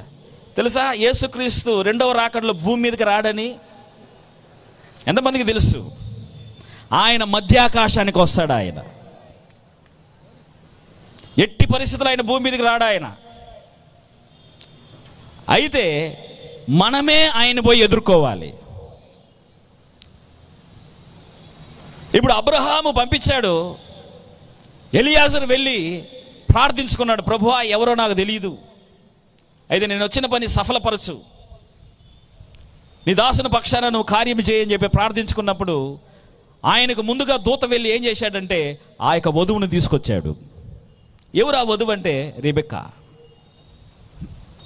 ప్రార్థించుకున్నాడు, ఎవరైతే నన్ను అడగకుండా నాకు సహాయం చేస్తుందో ఆమె నా యొక్క యజమాని యొక్క కుమారునికి వధువు అవుతుంది అన్నాడు. తెలుసా, అడగకుండానే పడేదే నిజమైన వధువు అయి ఉన్నది. అప్పుడు ఆయన ప్రార్థించుకున్న ప్రకారము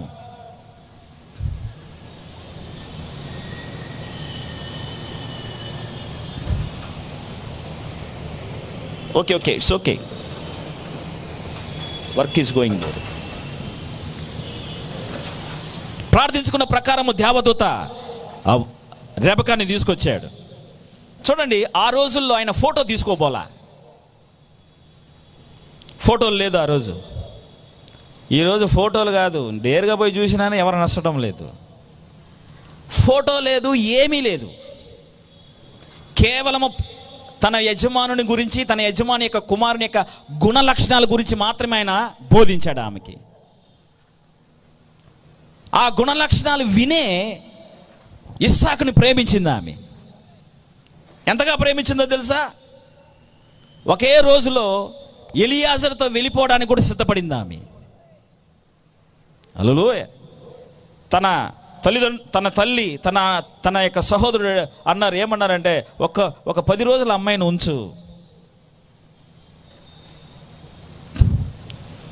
నేను ఉండనండి, నేను వచ్చిన పని అయిపోతేనే నేను వెళ్ళిపోతాను, నేను అమ్మాయిని పంపించండి అన్నాడు.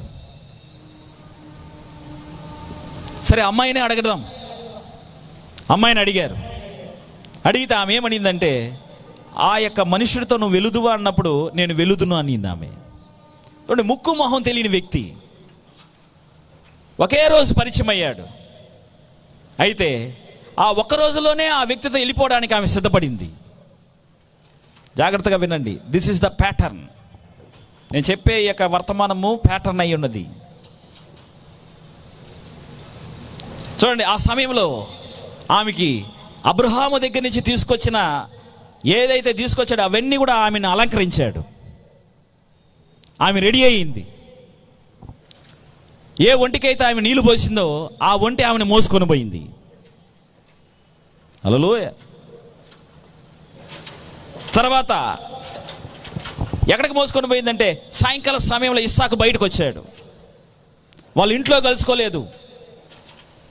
ఇస్సాకు బయటకు వచ్చాడు.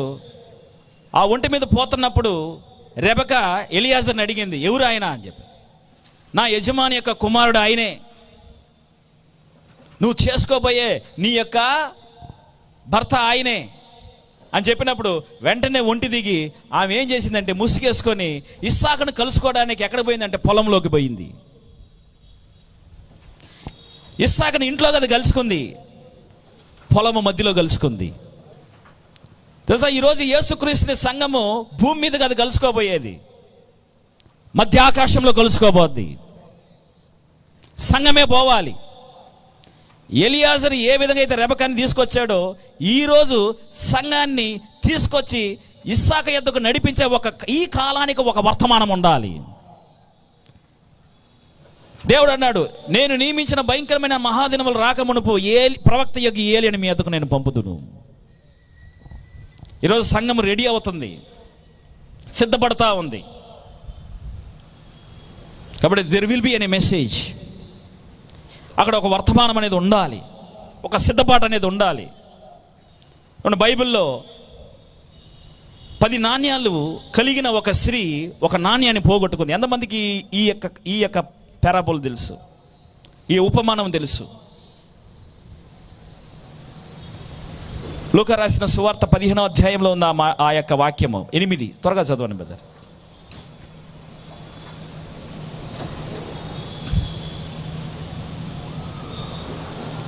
చూడండి, ఏ స్త్రీకైనను 10 వెండి నాణ్యములు ఉండగా వాటిలో ఒక నాణ్యము పోగొట్టుకుంటే ఆమె దీపము వెలిగించి ఇల్లు ఊడ్చి అది దొరుకు వరకు జాగ్రత్తగా వెతకదా? అది దొరికినప్పుడు తన చెలికత్తెలను పొరుగు వారిని పిలిచి, ఆమేన్, నాతో కూడా సంతోషించుడి, నేను పోగొట్టుకొని నా నాణ్యము దొరికినది అని వారితో చెప్పును కదా. ఆమేన్. చూడండి, దిస్ ఇస్ ద పారాబుల్. జరగబోయే రాబోయే కాలానికి సంఘానికి ఒక ఉపమానాన్ని దేవుడు చెప్పాడు. స్త్రీ అనగా సంఘము. పాత రోజుల్లో ఇశ్రాయేల్ యొక్క కాలంలో, ఈరోజు మన వివాహం అయితే మనము రింగ్ వేస్తాము, అయితే పాత రోజుల్లో రింగు కాదు. ఇశ్రాయేల్ యొక్క సాంప్రదాయ ప్రకారము వాళ్ళు ఏం చేస్తారంటే 10 వెండి నాణ్యాలని వాళ్ళ యొక్క నుదుట్లో కడతారు. 10 వెండి నాణ్యాలు. ఈ 10 వెండి నాణ్యాలు ఆమె యొక్క గుణ లక్షణాలు, ఆమె యొక్క విర్చ్యూస్, ఆమె యొక్క క్యారెక్టరిస్టిక్స్. అది కట్టిన తర్వాత పురుషుడు ఎక్కడికైనా దూర ప్రాంతంలోనో పని నిమిత్తమో లేకపోతే పని కొరకో బయటికి వెళ్ళిన తర్వాత ఆ నాణ్యాలలో అనగా ఆ గుణ లక్షణాల్లో ఏది కూడా ఆమె ఒక్కటి కూడా పోగొట్టుకోకూడదు. ఒకవేళ భర్త లేని సమయంలో ఆమె చెడు తిరుగులు తిరగతునింది అనుకోండి, ఆ యొక్క దేశంలో లేకపోతే ఆ యొక్క ప్రాంతంలో ఉన్న ఆ యొక్క పెద్దలు ఆమె చెడు తిరుగుళ్ళు తిరిగేది చూశారనుకోండి, ఆమెని వెంటనే పట్టుకొని ఆమె చేసిన తప్పిదం ఏదో ఆ తప్పిదము నిమిత్తము ఉండే ఒక నాణ్యాన్ని వాళ్ళు తీసేస్తారు. ఒకవేళ వ్యభిచారం చేస్తుందా, అప్పుడు ఆమె సరైన ఒక స్త్రీ కాదని చెప్పి ఒక నాణ్యాన్ని తీసేస్తారు. దొంగతనం చేస్తుందా, ఒక నాణ్యాన్ని తీసేస్తారు.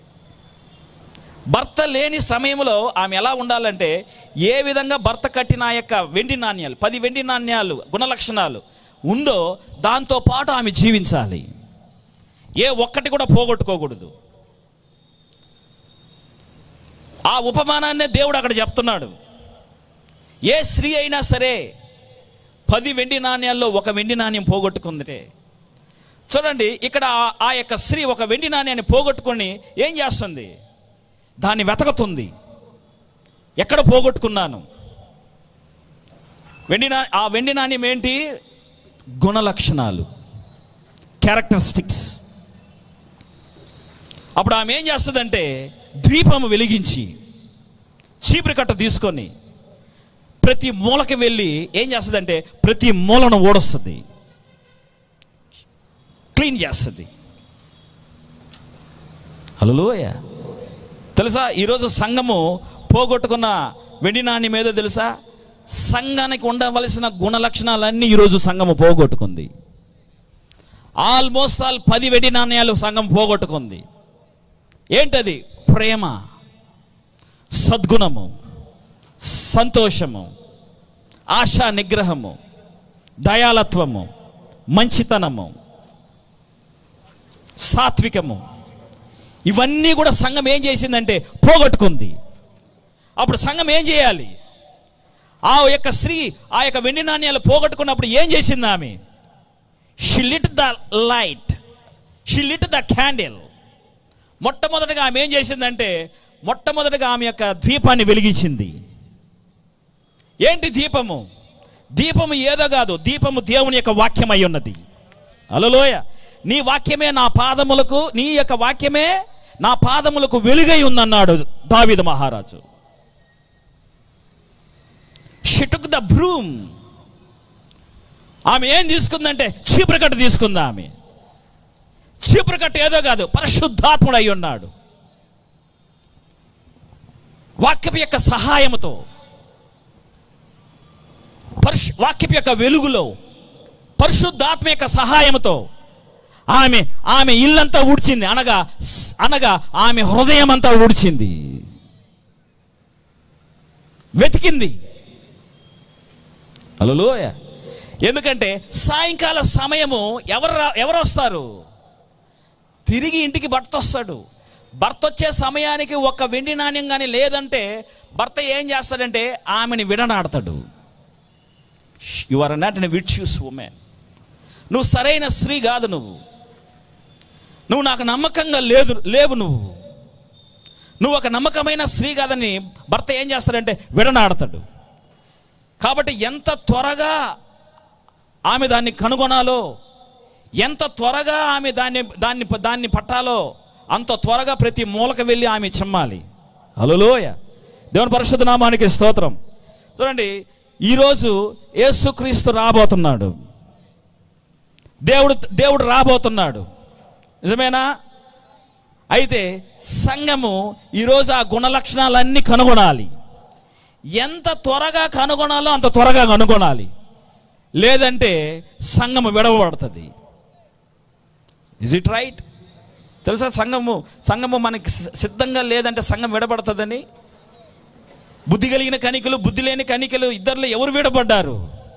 సిద్ధముగా లేని వారిని విడవబడ్డారు, సిద్ధపడిన వారు వెళ్ళారు. హల్లెలూయా.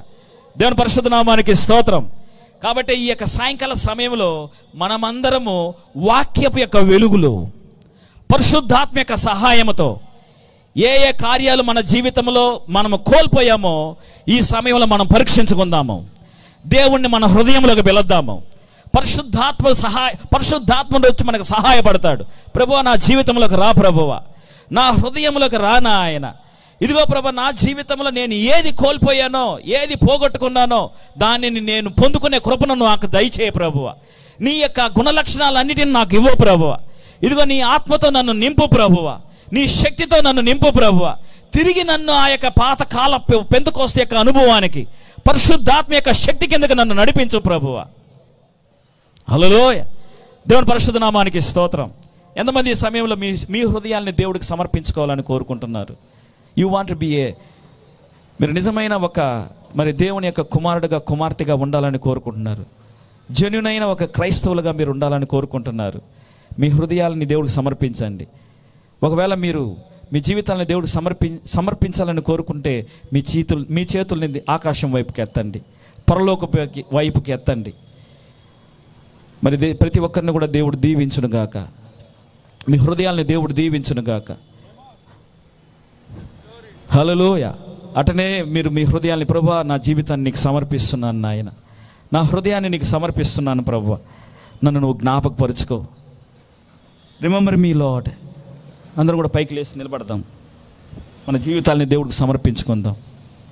నిశ్చయంగానే ఈ యొక్క కూడిక వృధాగా పోలేదు. మన మధ్యలో ప్రభు ఉన్నాడు, ఆయన యొక్క వాక్యపు యొక్క వెలుగు ఉంది. మరి ముందు మనము అనేకమైన మరి సంగతులను మనం తెలుసుకుందాం. మరి దేవుడు మిమ్మల్ని అందరినీ దీవించును గాక. అటనే మనం ఉన్నప్పుడు మన మధ్యలో ఉన్న అమలాపురంలో సేవ చేస్తున్న తిలక అబ్రహాం గారు వచ్చి మరి చివరిగా ఆయన ప్రార్థిస్తారు. జీసస్ హల్లెలూయా, హల్లెలూయా. అందరూ కూడా మరి యొక్క చివరి కాలంలో సరే సమయంలో మరి దైవుని యొక్క వాక్యమును మనందరూ ఇంతవరకు విన్నాం. ఆ సూచన, ఆ గురుతో ఈ చివరి కాలంలో ఒక వర్తమానం ఉంది. ఒక వర్తమానికుడు ఉన్నాడు. ఆయనే పిల్లల హృదయాలను తండ్రి వైపు తిప్పే చక్కని పరిచర్య, చక్కని వాక్యం ఈ రాత్రి వివరించబడింది. మరలా మనకి చివరి 2 కూడికలు ఉన్నాయి. మనకి ఇంకా అద్భుతమైన వాక్యములు మనం వినబోతున్నాం. ఈ సమయంలో చివరిగా దైవజనులు పాస్టర్ తిలక్ అబ్రహాం అమలాపురం నుంచి వచ్చిన దైవజనులు చివరిగా ప్రార్థన చేసి ముగిస్తారు.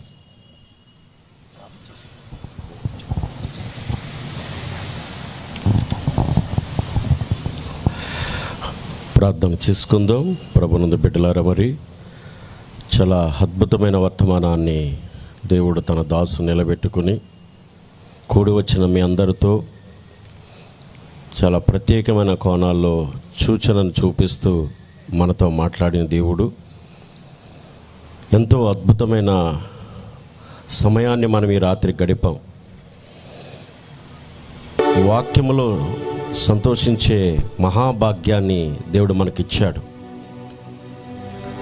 మీరు ఇక్కడ కూర్చున్న మీరు మట్టుకే కాదు, కానీ ఈ లైవ్ ద్వారా చాలా దూర ప్రాంతాలకి, మన దేశమంతా కూడా అనేక రాష్ట్రాలకి ఈ వర్తమానం వెళ్తూనే ఉంది. చాలామంది బిడ్డలు విని వారి హృదయములలో ఉన్న ఆనందాన్ని, సంతోషాన్ని వ్యక్తపరుస్తూ ప్రభుని గణపరుస్తున్నారు. కనుక దేవుని స్వరము భూమి అంతా కూడా కమ్ముకుంటుంది. ఎందుకనగా దేవుడు లోకమును ఎంతో ప్రేమించాడు, తన అద్వితీయ కుమారుని మన కొరకు ఇచ్చారు. ఎందుకనగా మానవులు ప్రతి ఒక్కరు కూడా పాపము చేసి దేవుడిని గురించి మహిమ నుండి పడిపోవటం వలన దేవుడే మానవుడై తన రక్తాన్ని పట్టుకొచ్చి మనందరి జీవితాలను తనవలే కడిగి తనవలే మార్చుకుని తన రాజ్యములో మనందరిని పెట్టుకోవడానికి, తీసుకుని వెళ్ళడానికి మనకి గొప్ప కూడికలను దేవుడు ఏర్పాటు చేశాడు. అందుకని ఇవి వధువు సిద్ధపాటు కూడికలు. కనుక ప్రభునందు బిడ్డారా, మొదటి రోజే దేవుడు మరి తన దాసుడు మరి ఎంతో భారంతో నిలబడ్డారు. ఆయన చాలా భారముతో, బాధ్యతతో, నిజం చెప్పాలంటే ఇంత బాధ్యత తీసుకుని ఇంత కార్యక్రమాలు తలపెట్టి ప్రతి ఒక్క సహోదరుడికి పనులు అప్పజెప్పి ప్రతిదానిని వాళ్ళకి ఇస్తూ, చెబుతూ, నడిపిస్తూ మరి తానే ఈ రాత్రి నిలబడాలంటే అది ఎంతో మరి శక్తితో కూడిన, భారంతో కూడిన పని అయి ఉన్నది. అయినా దేవుడు తన ఆత్మను సహాయంగా ఉంచి, శక్తి చేత కాదు, బలము చేత కాదు, నా ఆత్మ చేత ఇది జరుగునని చెప్పి దేవుడు తన దాసుని నిలబెట్టుకుని అద్భుతమైన వాక్యాన్ని మనకి దేవుడు అందించినందుకు ప్రభుకు మనందరూ స్తుతులు చెల్లిందామా? ఒక్కసారి చప్పట్లు కొట్టి దేవుని మనం గణపరుద్దాం. హల్లెలూయా! అందరూ సంతోషంగా, అందరూ హ్యాపీగా ప్రభునందు బిడ్డారా. అలాగే యూట్యూబ్లో చూస్తున్న మీరందరూ కూడా ప్రభుని గణపరచండి, ప్రభుని మహిమపరచండి. ఎందుకనగా వాక్యము మీరు వింటున్నప్పుడు, ఆ వాక్యం మీ మనసును తాకినప్పుడు, మీ హృదయాలు తాకినప్పుడు మీరు చాలా సంతోషించి దేవుని గణపరుస్తున్నారు కదా. మరి మీ గొప్ప ప్రసన్నత దేవుడు మీ గృహాల్లో కుమ్మరించాడని కూడా మేము సంతోషిస్తున్నాం. ప్రభుకి మహిమ చెల్లిద్దాం. మీరు మీ గృహాలలోనే ఉండి మీరు మోకరిల్లి రేపు ఎల్లుండి జరగబోయే కూడికల కొరకు కూడా మరి యూట్యూబ్లో ఆలపిస్తున్న ప్రతి ఒక్కరు కూడా ప్రార్థన చేయాలని కోరుతున్నాం. అలాగే ఇక్కడ సమాజంకు వచ్చి కూడి ఉన్న ప్రతి ఒక్క బిడ్డలు మరి ఈరోజు ఏ విధంగా అయితే వాక్యమని ఎంతో ఓర్పు సహంతో నిలబడ్డారో, మరి రేపు ఈ రోజు కంటే అధికమైన వారికి మీరు సువార్త చెప్పి వారిని తీసుకురావాలని ప్రభు పేరట కోరుతున్నాం. దేవుడు ఈ కూడికలు మన కొరకే కాదండి, నశించిపోతున్న ప్రతి మనుష్యుడు కూడా ఈ సాయంకాలపు వెలుగులోకి వచ్చి రక్షించబడి క్రీస్తు లాంటి స్వభావాన్ని పొందుకుని ప్రభులో ఎదగాలనే ఉద్దేశంతోనే ఈ కూడికలు ఏర్పాటు చేయబడ్డాయి. కనుక మీరు మీ భారముతో మరి ప్రోత్సహించండి, మోకాలు వేయండి, ఇంటికెళ్ళి చేతులెత్తండి. కనీసం 10 నిమిషాలైనా రేపు ఎల్లుండి జరగబోయే కూడికల కొరకు భారముతో ప్రార్థన చేయండి. నిజముగా ఇది ప్రభునందు ఈ ప్రయాస వ్యర్థం అవ్వకూడదు. దేవుని కార్యం మన కనులారా చూడాలి. దేవుని కార్యాన్ని మనం చూసి సంతోషిస్తూ ఈ కూడికలను ముగించవలసిన వారమైనా గనక ప్రతి ఒక్కరు కూడా మరి సంతోషంతో ప్రభు యొక్క నామాన్ని గణపరిచినట్లుగా మరొక్కసారి చెప్పలకూడదాం. హల్లెలూయా, హల్లెలూయా, హల్లెలూయా, హల్లెలూయా, హల్లెలూయా, హల్లెలూయా, హల్లెలూయా, హల్లెలూయా, హల్లెలూయా, హల్లెలూయా, హల్లెలూయా, హల్లెలూయా, హల్లెలూయా, హల్లెలూయా, హల్లెలూయా. ప్రభునందు బిడ్డారా, సాయంకాలపు వెలుగు వచ్చి తన ప్రవక్తను నిలబెట్టుకుని పోగొట్టుకున్న నాణ్యమును ఆమె పొందుకునే వరకు ఏ విధముగా అయితే పరిశుద్ధాత్మ వాక్య రూపంలో వచ్చి ఈ దినముల అంతమందు చెడిపోయిన, పడిపోయిన మానవ జాతిని ఏ విధంగా పిలిచి కడుగుతున్నదో ప్రభునందు బిడ్డారా, ఆ వాక్యములోకి మనందరం వచ్చి ఉన్నాం. అలాగే ఇక్కడ కూడి ఉన్న మనము కూడా ఈ వాక్యము ద్వారా మనము కూడా ఎక్కడెక్కడ పడిపోతున్నాం, ఎక్కడెక్కడ మార్గం తప్పిపోతున్నాం, ఎక్కడ మన గమ్యాన్ని పోగొట్టుకున్నాం, మన గమ్యాన్ని ఎక్కడ విడిచిపెట్టాం, మన పరిస్థితులు ఎలాగున్నాయి, మన మానసిక స్థితి ఎలా ఉన్నది, మన హృదయం ఎలాగున్నది, అసలు ప్రభు వస్తే ఎత్తబడే శక్తి మన దగ్గర ఉన్నదా లేదా, అటువంటి క్వాలిటీతో కూడిన ఆ నిజమైన జీవితం మన దగ్గర ఉందా లేదా అని ప్రతి ఒక్కరూ పరీక్షించుకుంటూ దేవుని బిడ్డలారా పరిశుద్ధాత్మకు మనం ఆహ్వానం పలుకుదామండి. దేవుడు ఇంకా మనల్ని ప్రేమిస్తూనే ఉన్నాడు. నిజముగా ఆ స్త్రీ ఎప్పుడైతే తన నాణ్యం కోల్పోయిందని తెలుసుకుందో, ఇదిగో తన భర్త వస్తున్నాడు అని సాయంకాల సమయం అయిపోయింది కనుక ఇక చీకటి పడుతున్న వేళలోనే ఆమె దీపం వెలిగించింది. మొట్టమొదటిగా ఇదిగో ఆమె చీపురు పట్టుకున్నది. ప్రతి మూలకెళ్ళి పోగొట్టుకున్న నాణ్యం కొరకు ఎంతో ఎంతో భారంతో వెతుకుతుంది. బిడ్డలారా, ఈరోజు వధువైన నీవు సిద్ధపడే సమయమై ఉన్నది. నీ జీవితంలో ఏది కోల్పోయావు ఒక్కసారి చూడు. ప్రతిదినము మందిరానికి వెళుతూ, చర్చికి వెళుతూ, నువ్వు అక్కడిక్కడ తిరుగుతూ ఎక్కడ పరిశుద్ధాత్మను దుఃఖపరిచే కార్యాలు చేస్తున్నావో ఒక్కసారి ఈ రాత్రి నువ్వు గమనించుకోమని దేవుని పేరట కోరుతున్నాను. ఇంకను దేవుని ప్రేమ నేను కమ్ముకుంటుంది. ఇంకను దేవుని యొక్క హస్తాలు నీ వైపు చాపబడుతున్నాయి. ఆయన కరుణ, ఆయన జాలి, దయ నీ గృహంలోకి దిగవస్తున్నది, నీ మనసులోకి దిగవస్తున్నది. కనుక దేవుని బిడ్డలారా, ఈ యొక్క రాత్రి ఒక్కసారి మీరు పరిశీలన చేసుకోండి. ఆ వాక్యమును దయతో మీరు పరిశీలన చేసుకోండి. మీలో ఉన్న ఆ చక్కని గుణ లక్షణాలలో ఏది కోల్పోయారో ఒక్కసారి చూడండి. మోకాల అనుభవం కోల్పోయావా? ప్రార్థన జీవితం కోల్పోయావా? నీ ఆత్మ చికాకుగా ఉంటుందా? చేయకూడని కార్యాలు చేస్తున్నావా? సులువుగా చిక్కులు పెట్టే పాపాల్లో పడిపోతున్నావా? విశ్వాసం లేని వారితో సహవాసం చేస్తున్నావా?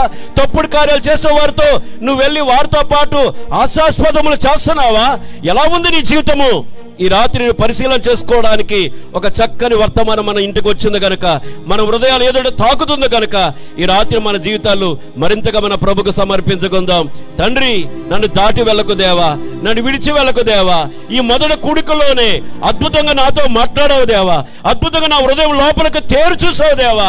నేను ఎక్కడ కృంగిపోతున్నాను, ఎక్కడ సడలిపోతున్నాను, ఎక్కడ బలహీనమైపోతున్నాను, ఎక్కడ సులువుగా చిక్కులు పెట్టే పాపాలలో సోలిపోతున్నాను, ఈ రాత్రి నాతో మాట్లాడవు తండ్రి.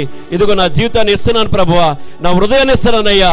నన్ను బలపరచు, ఆత్మతో నింపు, సంతోషంతో నింపు, ఆనందంతో పంపించు దేవా. ఇదిగో ఆ లేడి వలె గొంతులు వేస్తూనే ఇక్కడి నుంచి వెళ్ళాలి ప్రభువా అని ప్రతి ఒక్కరు ప్రభుకు సమర్పించుకుందాం. హల్లెలూయా, హల్లెలూయా, హల్లెలూయా, హల్లెలూయా. ఎంత అద్భుతమైన కృపా, ఎంతో మధురమైన స్వరం, ఎంత అద్భుతమైన కృపా, ఎంతో మధురమైన స్వరం. నా వంటి పాపిని ప్రేమించెను, నా వంటి నీచుని రక్షించెను. నా వంటి పాపిని ప్రేమించెను, నా వంటి నీచుని రక్షించెను. కృపా, కృపా, కృపా, కృపా. పాడదాం. నీ కృపా, నీ కృపా, అందరూ నీ కృపా, నీ కృపా, ఎంత అద్భుతమైన కృపా, ఎంతో మధురమైన స్వరం. నా యుద్ధములను జరిగించునది కృపయే, నా కలవరములను తొలగించునది కృపయే. నా యుద్ధములను జరిగించునది కృపయే, నా కలవరములను శ్రమను తొలగించునది కృపయే. కృప కృప కృప కృప కృప కృప నీ కృప నీ కృప నీ కృప నీ కృప ఎంత అద్భుతమైన కృప, ఎంతో మధురమైన స్వరం, ఎంత అద్భుతమైన కృప, ఎంతో మధురమైన స్వరం, ఎంతో మధురమైన స్వరం, ఎంతో మధురమైన స్వరం, ఎంతో మధురమైన స్వరం. ప్రభునందు బిడ్డలారా, ప్రభునందు ప్రియులారా, ఎంతో మధురమైన స్వరం. అస్తమయ కాలములో వెలుతురు కలిగిన చెప్పిన దేవుడు, మనకు సూచనగా తన ప్రవక్తను పంపించిన దేవుడు, ఓ పిట్టలు కోలాహలం చేసుకుంటున్న ఈ సమయంలో పావురూప స్వరాన్ని వినిపిస్తున్న దేవుడు, ఎంతో పరిస్థితులు తారుమారైపోతున్న ఈ కాలంలో, ప్రతి కుటుంబ వ్యవస్థలు చెడిపోతున్న ఈ కాలంలో, భార్య భర్తల మధ్యలో ఎంతో భయంకర ఘోష వినబడుతున్న కాలంలో, పిల్లలు అక్రమంగా తిరుగుతున్న కాలంలో, రాష్ట్రాలు చెడిపోతున్న కాలంలో, జిల్లాలు చెడిపోతున్న కాలంలో, దేశాలు పాడైపోతున్న కాలంలో, రాజకీయాలు చెడిపోతున్న కాలంలో, మతాలు ఇరిగిపోతున్న కాలంలో, అపవిత్రత భయంకరంగా పెరిగిపోతున్న కాలంలో, చీకటి భయంకరంగా అలుముకుంటున్న ఈ కాలంలో ఒక అద్భుతమైన వెలుగు, అద్భుతమైన స్వరము, అద్భుతమైన వాక్యం మన ప్రతి ఇంటికి వచ్చి ప్రతి గడపను తాకుతున్నది, ప్రతి హృదయాన్ని తాకుతుంది. నా ప్రియ కుమార్తె, కుమారుడా, ఈ దివ్యమైన వర్తమానాన్ని దోసి విడిచిపెట్టి వెళితే నీకు మరో ఆనందం, సంతోషం ఎక్కడ లేదు. నువ్వు వెళుతున్న మందిరాలే కావచ్చు, నువ్వు కలిగిన మతము కావచ్చు, నువ్వు పెట్టుకున్న గొప్ప పేర్లు కావచ్చు, నీ డబ్బు, నీ ధనము, నీదేది కూడా నీ ఆత్మను సంతోషాలు పెట్టలేదు, నీకు సమాధానం ఇవ్వలేదు. రాబోతున్న భయంకర ఉగ్రత నుంచి నువ్వు తప్పించుకోలేవు. కానీ రెండవ రాకడకు ముందుగా ఇదిగో అద్భుతమైన స్వరము, ఏలియా స్వరము ప్రతి ప్రపంచమును తాకుతూనే ఉన్నది. ఈ రాత్రి ఈ కూడికలు మనతో తాకినందుకు మనమెంతో కృతజ్ఞులమై ఉన్నాం. ఎంతమంది ఈ రాత్రి ఈ కూడిక ద్వారా మీ జీవితాలు సమర్పించుకున్నారో ఒక్కసారి ప్రభు అని యేసుకు చూపిస్తారా? ప్రభువా, ఈ కూడిక ద్వారా ఆ దాసు నిలబెట్టుకుని నాతో మాట్లాడవు తండ్రి, ఇదిగో నా హృదయం అంతటితో నేను ప్రేమిస్తున్నానయ్యా, ఇప్పటికంటే ఇంకా ఎక్కువగా ప్రేమిస్తాను ప్రభు అని మీరు సమర్పించుకుంటున్నట్లయితే మీ చేతులెత్తి యేసు ప్రభుకు చూపించండి. ప్రభు మీ మీద వ్రాలుతున్నాడు. ఆయన పక్షిరాజు తన రెక్కల చాపి మీ మీద వ్రాలుతున్నాడు. ఆయన మీకు సమాధానాన్ని పంపిస్తున్నాడు. ఆయన మీకు శాంతిని పంపిస్తున్నాడు. ఆయన మీకు సంతోషాన్ని కుమ్మరిస్తున్నాడు. ఆయన ఓ అద్భుతముగా మీరందరూ సమర్పించుకున్నందుకు దేవుడు మిమ్మల్ని చూస్తున్నాడు. అలాగే యూట్యూబ్లో ఎవరైనా సరే ఈ రాత్రి మీ గృహాలలో సమాధానం కావాల్సి ఉంటే, తండ్రి ఇదిగో ఈ రాత్రి నా గృహంలోకి రా ప్రభు, నా హృదయంలోకి రా ప్రభు అని నువ్వు కోరుకో. ప్రభు నిన్ను దీవించబోతున్నాడు. ప్రార్థన చేసుకుందాం. పరిశుద్ధుడైన తండ్రి, ఈ అద్భుతమైన సమయాన్ని బట్టి మీకు కృతజ్ఞతలు నాయన. ఇదిగో నీ దాసుడు అబెద్నగో తండ్రి, ఇంతవరకు ఈ నెల్లూరు పట్టణంలో నాయన ఇటువంటి వర్తమాన కూడికలు, బహిరంగ కూడికలు ఇంతవరకు జరగలేదని, ఇదే ప్రారంభముగా ఈ కూడికలలో మొట్టమొదటిగా నీ కుమారుడు నిలబెట్టుకుని తండ్రి, నీవు దివ్యమైన వాక్యమును, నీ వర్తమానాన్ని నీ భార్య అయిన వధువుకు మీరు అందించినందుకు మీకు కృతజ్ఞతలు ప్రభువా. నిజముగా తండ్రి, ప్రభువా, ఈ ప్రయాస వ్యర్థమవుదని చెప్పావు తండ్రి. ఖచ్చితంగా ఈ కూడికల యొక్క ఉద్దేశ్యమును నాయన మీరు సంపూర్ణము చేయండి దేవా. ఇదిగో తండ్రి, వచ్చిన ప్రతి బిడ్డను దీవించి బలపరచండి నాయన. ఇదిగో రేపు సాయంత్రం, ఎల్లుండి సాయంత్రము ఇంకా 2 కూడికలు ఉంటుండగా మీ దాసుడు ఐజక్ గారిని కూడా బలపరచండి, పరిశుద్ధాత్మను నింపండి. ఇదిగో ఈ నెల్లూరు పట్టణంలో ప్రభువా, ఓ ఇంతమంది నాయన కృపకు దూరం అయిపోతున్నారు. కృప ద్వారా ఇవ్వబడుతున్న శ్రేష్టమైన వాక్యమునకు వేరెంతమంది దూరంగా జీవిస్తున్నారో తండ్రి, ఈ కూడికల ద్వారా వారు విందురుగాక నాయన, వారి జీవితాలు కడగబడి సిద్ధపడి నాయన మధ్యాకాశముల పెండ్లు విందులో ఉండుటకు నీ ప్రజలు పిలవమని, అలాగే ప్రభువా ఇక్కడ సహకరిస్తున్న ప్రతి బిడ్డను దీవించి బలపరచండి, డీకన్స్ను బలపరచండి నాయన, ప్రతి వారిని బలపరచండి ప్రభువా. ఇదిగో ఇంతవరకు దేవా వాయిద్యం లాయించిన బిడ్డలను కూడా దీవించండి. అలాగే ప్రభు ఈ లైటింగ్ సమస్తాన్ని క్రమంగా చూసుకుంటున్న వారిని కూడా దీవించండి ప్రభువా. అలాగే అనేక మంది బిడ్డలు వచ్చారు తండ్రి, తిరిగి వారి గృహాలకు వెళుతున్నారు నాయన, క్షేమకరంగా వారిని చేర్చుదేవా. మరలా రేపు ఇదిగో తండ్రి క్యాంపస్ అంతా నిండిపోవాలి నాయన, ఈ గ్రౌండ్ అంతా నీ నామములో నిండిపోవాలి ప్రభువా. అనేకులు ఒకరు వెంబడి ఒకరు వెళ్ళి అనేకులకు చెప్పిన ఆయన తీసుకురావాలి ప్రభువా. అటువంటి కార్యమును మీరు జరిగించమని, అనేక ఆత్మలకు రక్షణార్థమైన కూడికలుగా మీరు ఉంచమని తండ్రి ప్రభువా మీకే సమర్పించుకుంటూ దేవా. ఇదిగో వచ్చిన సేవకులందరూ దీవించు దేవా. చాలా ప్రాంతాల నుంచి బిడ్డలు సేవకులు చాలా ప్రయాసతో వచ్చారు ప్రభువా. నీ సేవకులను దీవించి ఆశీర్వదించు, వారి పరిచయలు కూడా దీవించమని సమస్తం నీ చేతులకు అప్పగిస్తూ ఆహారమును సిద్ధపరిచారు తండ్రి. ఇదిగో ఆహారమును అందరూ తీసుకుంటుండగా అందరికీ మంచి ఆరోగ్యం శక్తిని ఇవ్వండి నాయన. ఇదిగో అది మంచిగా రుచిగా ఉన్నట్లు సహాయం చేయండి, ఎవరికి కొదువు రాకుండా ప్రభువా సమృద్ధపరచమని. తిరిగి మేము నాయన రేపు తండ్రి ఎంతో ఉత్సాహముగా సమయానికే నాయన అందరూ ఈ పెండాలమంతా నిండినట్లుగా వచ్చి అనేకులు ఈ కార్యంలో పాల్గొనటకు కృపను అనుగ్రహించమని సమస్త నీ చేతులకు అప్పగిస్తూ ప్రభువా యేసయ్య పరిశుద్ధ నామము ద్వారా ప్రార్థించుచున్నాను తండ్రి, ఆమేన్. మన ప్రభు అయిన యేసుక్రీస్తు కృప, ప్రేమ, సమాధానములు కూడి వచ్చిన ప్రతి ఒక్కరకును, ప్రపంచవ్యాప్తిగా సిద్ధపరచబడుతున్న వధువుకును, ఈ యూట్యూబ్లో ఎందరైతే వాక్యం విన్నారో వారి కుటుంబములకును తోడుండి దీవించి ఆశీర్వదించునుగాక. ఆమేన్. God bless you. అందరూ ఒకసారి చప్పట్లు కూడా దేవుని మహిమ పరుద్దాం. చక్కని వాతావరణము, చక్కని వర్తమానాన్ని అందించిన దైవజనుల కొరకు దేవునికి మహిమ కలుగునుగాక. వచ్చే వామ్ ఆఫ్ మీటింగ్ మరి రేపు మరి మన మధ్యలో మరి దైవజనులు, మరి అనుభవం ఉన్న దైవజనులు, అంతర్జాతీయ ప్రసంగికులు మన మధ్యలోకి వస్తారు. ఖచ్చితంగా మీరందరూ కూడా మరి రేపటి దినాన ప్రార్థనా పూర్వకంగా రండి. ఖచ్చితంగా దేవుడు మీ హృదయాలతో మాట్లాడతాడు. ఈ కూడికలు మీకు ఎంతో దీవెనకరమైన కూడికలుగా ఉంటాయి. God bless you. మరి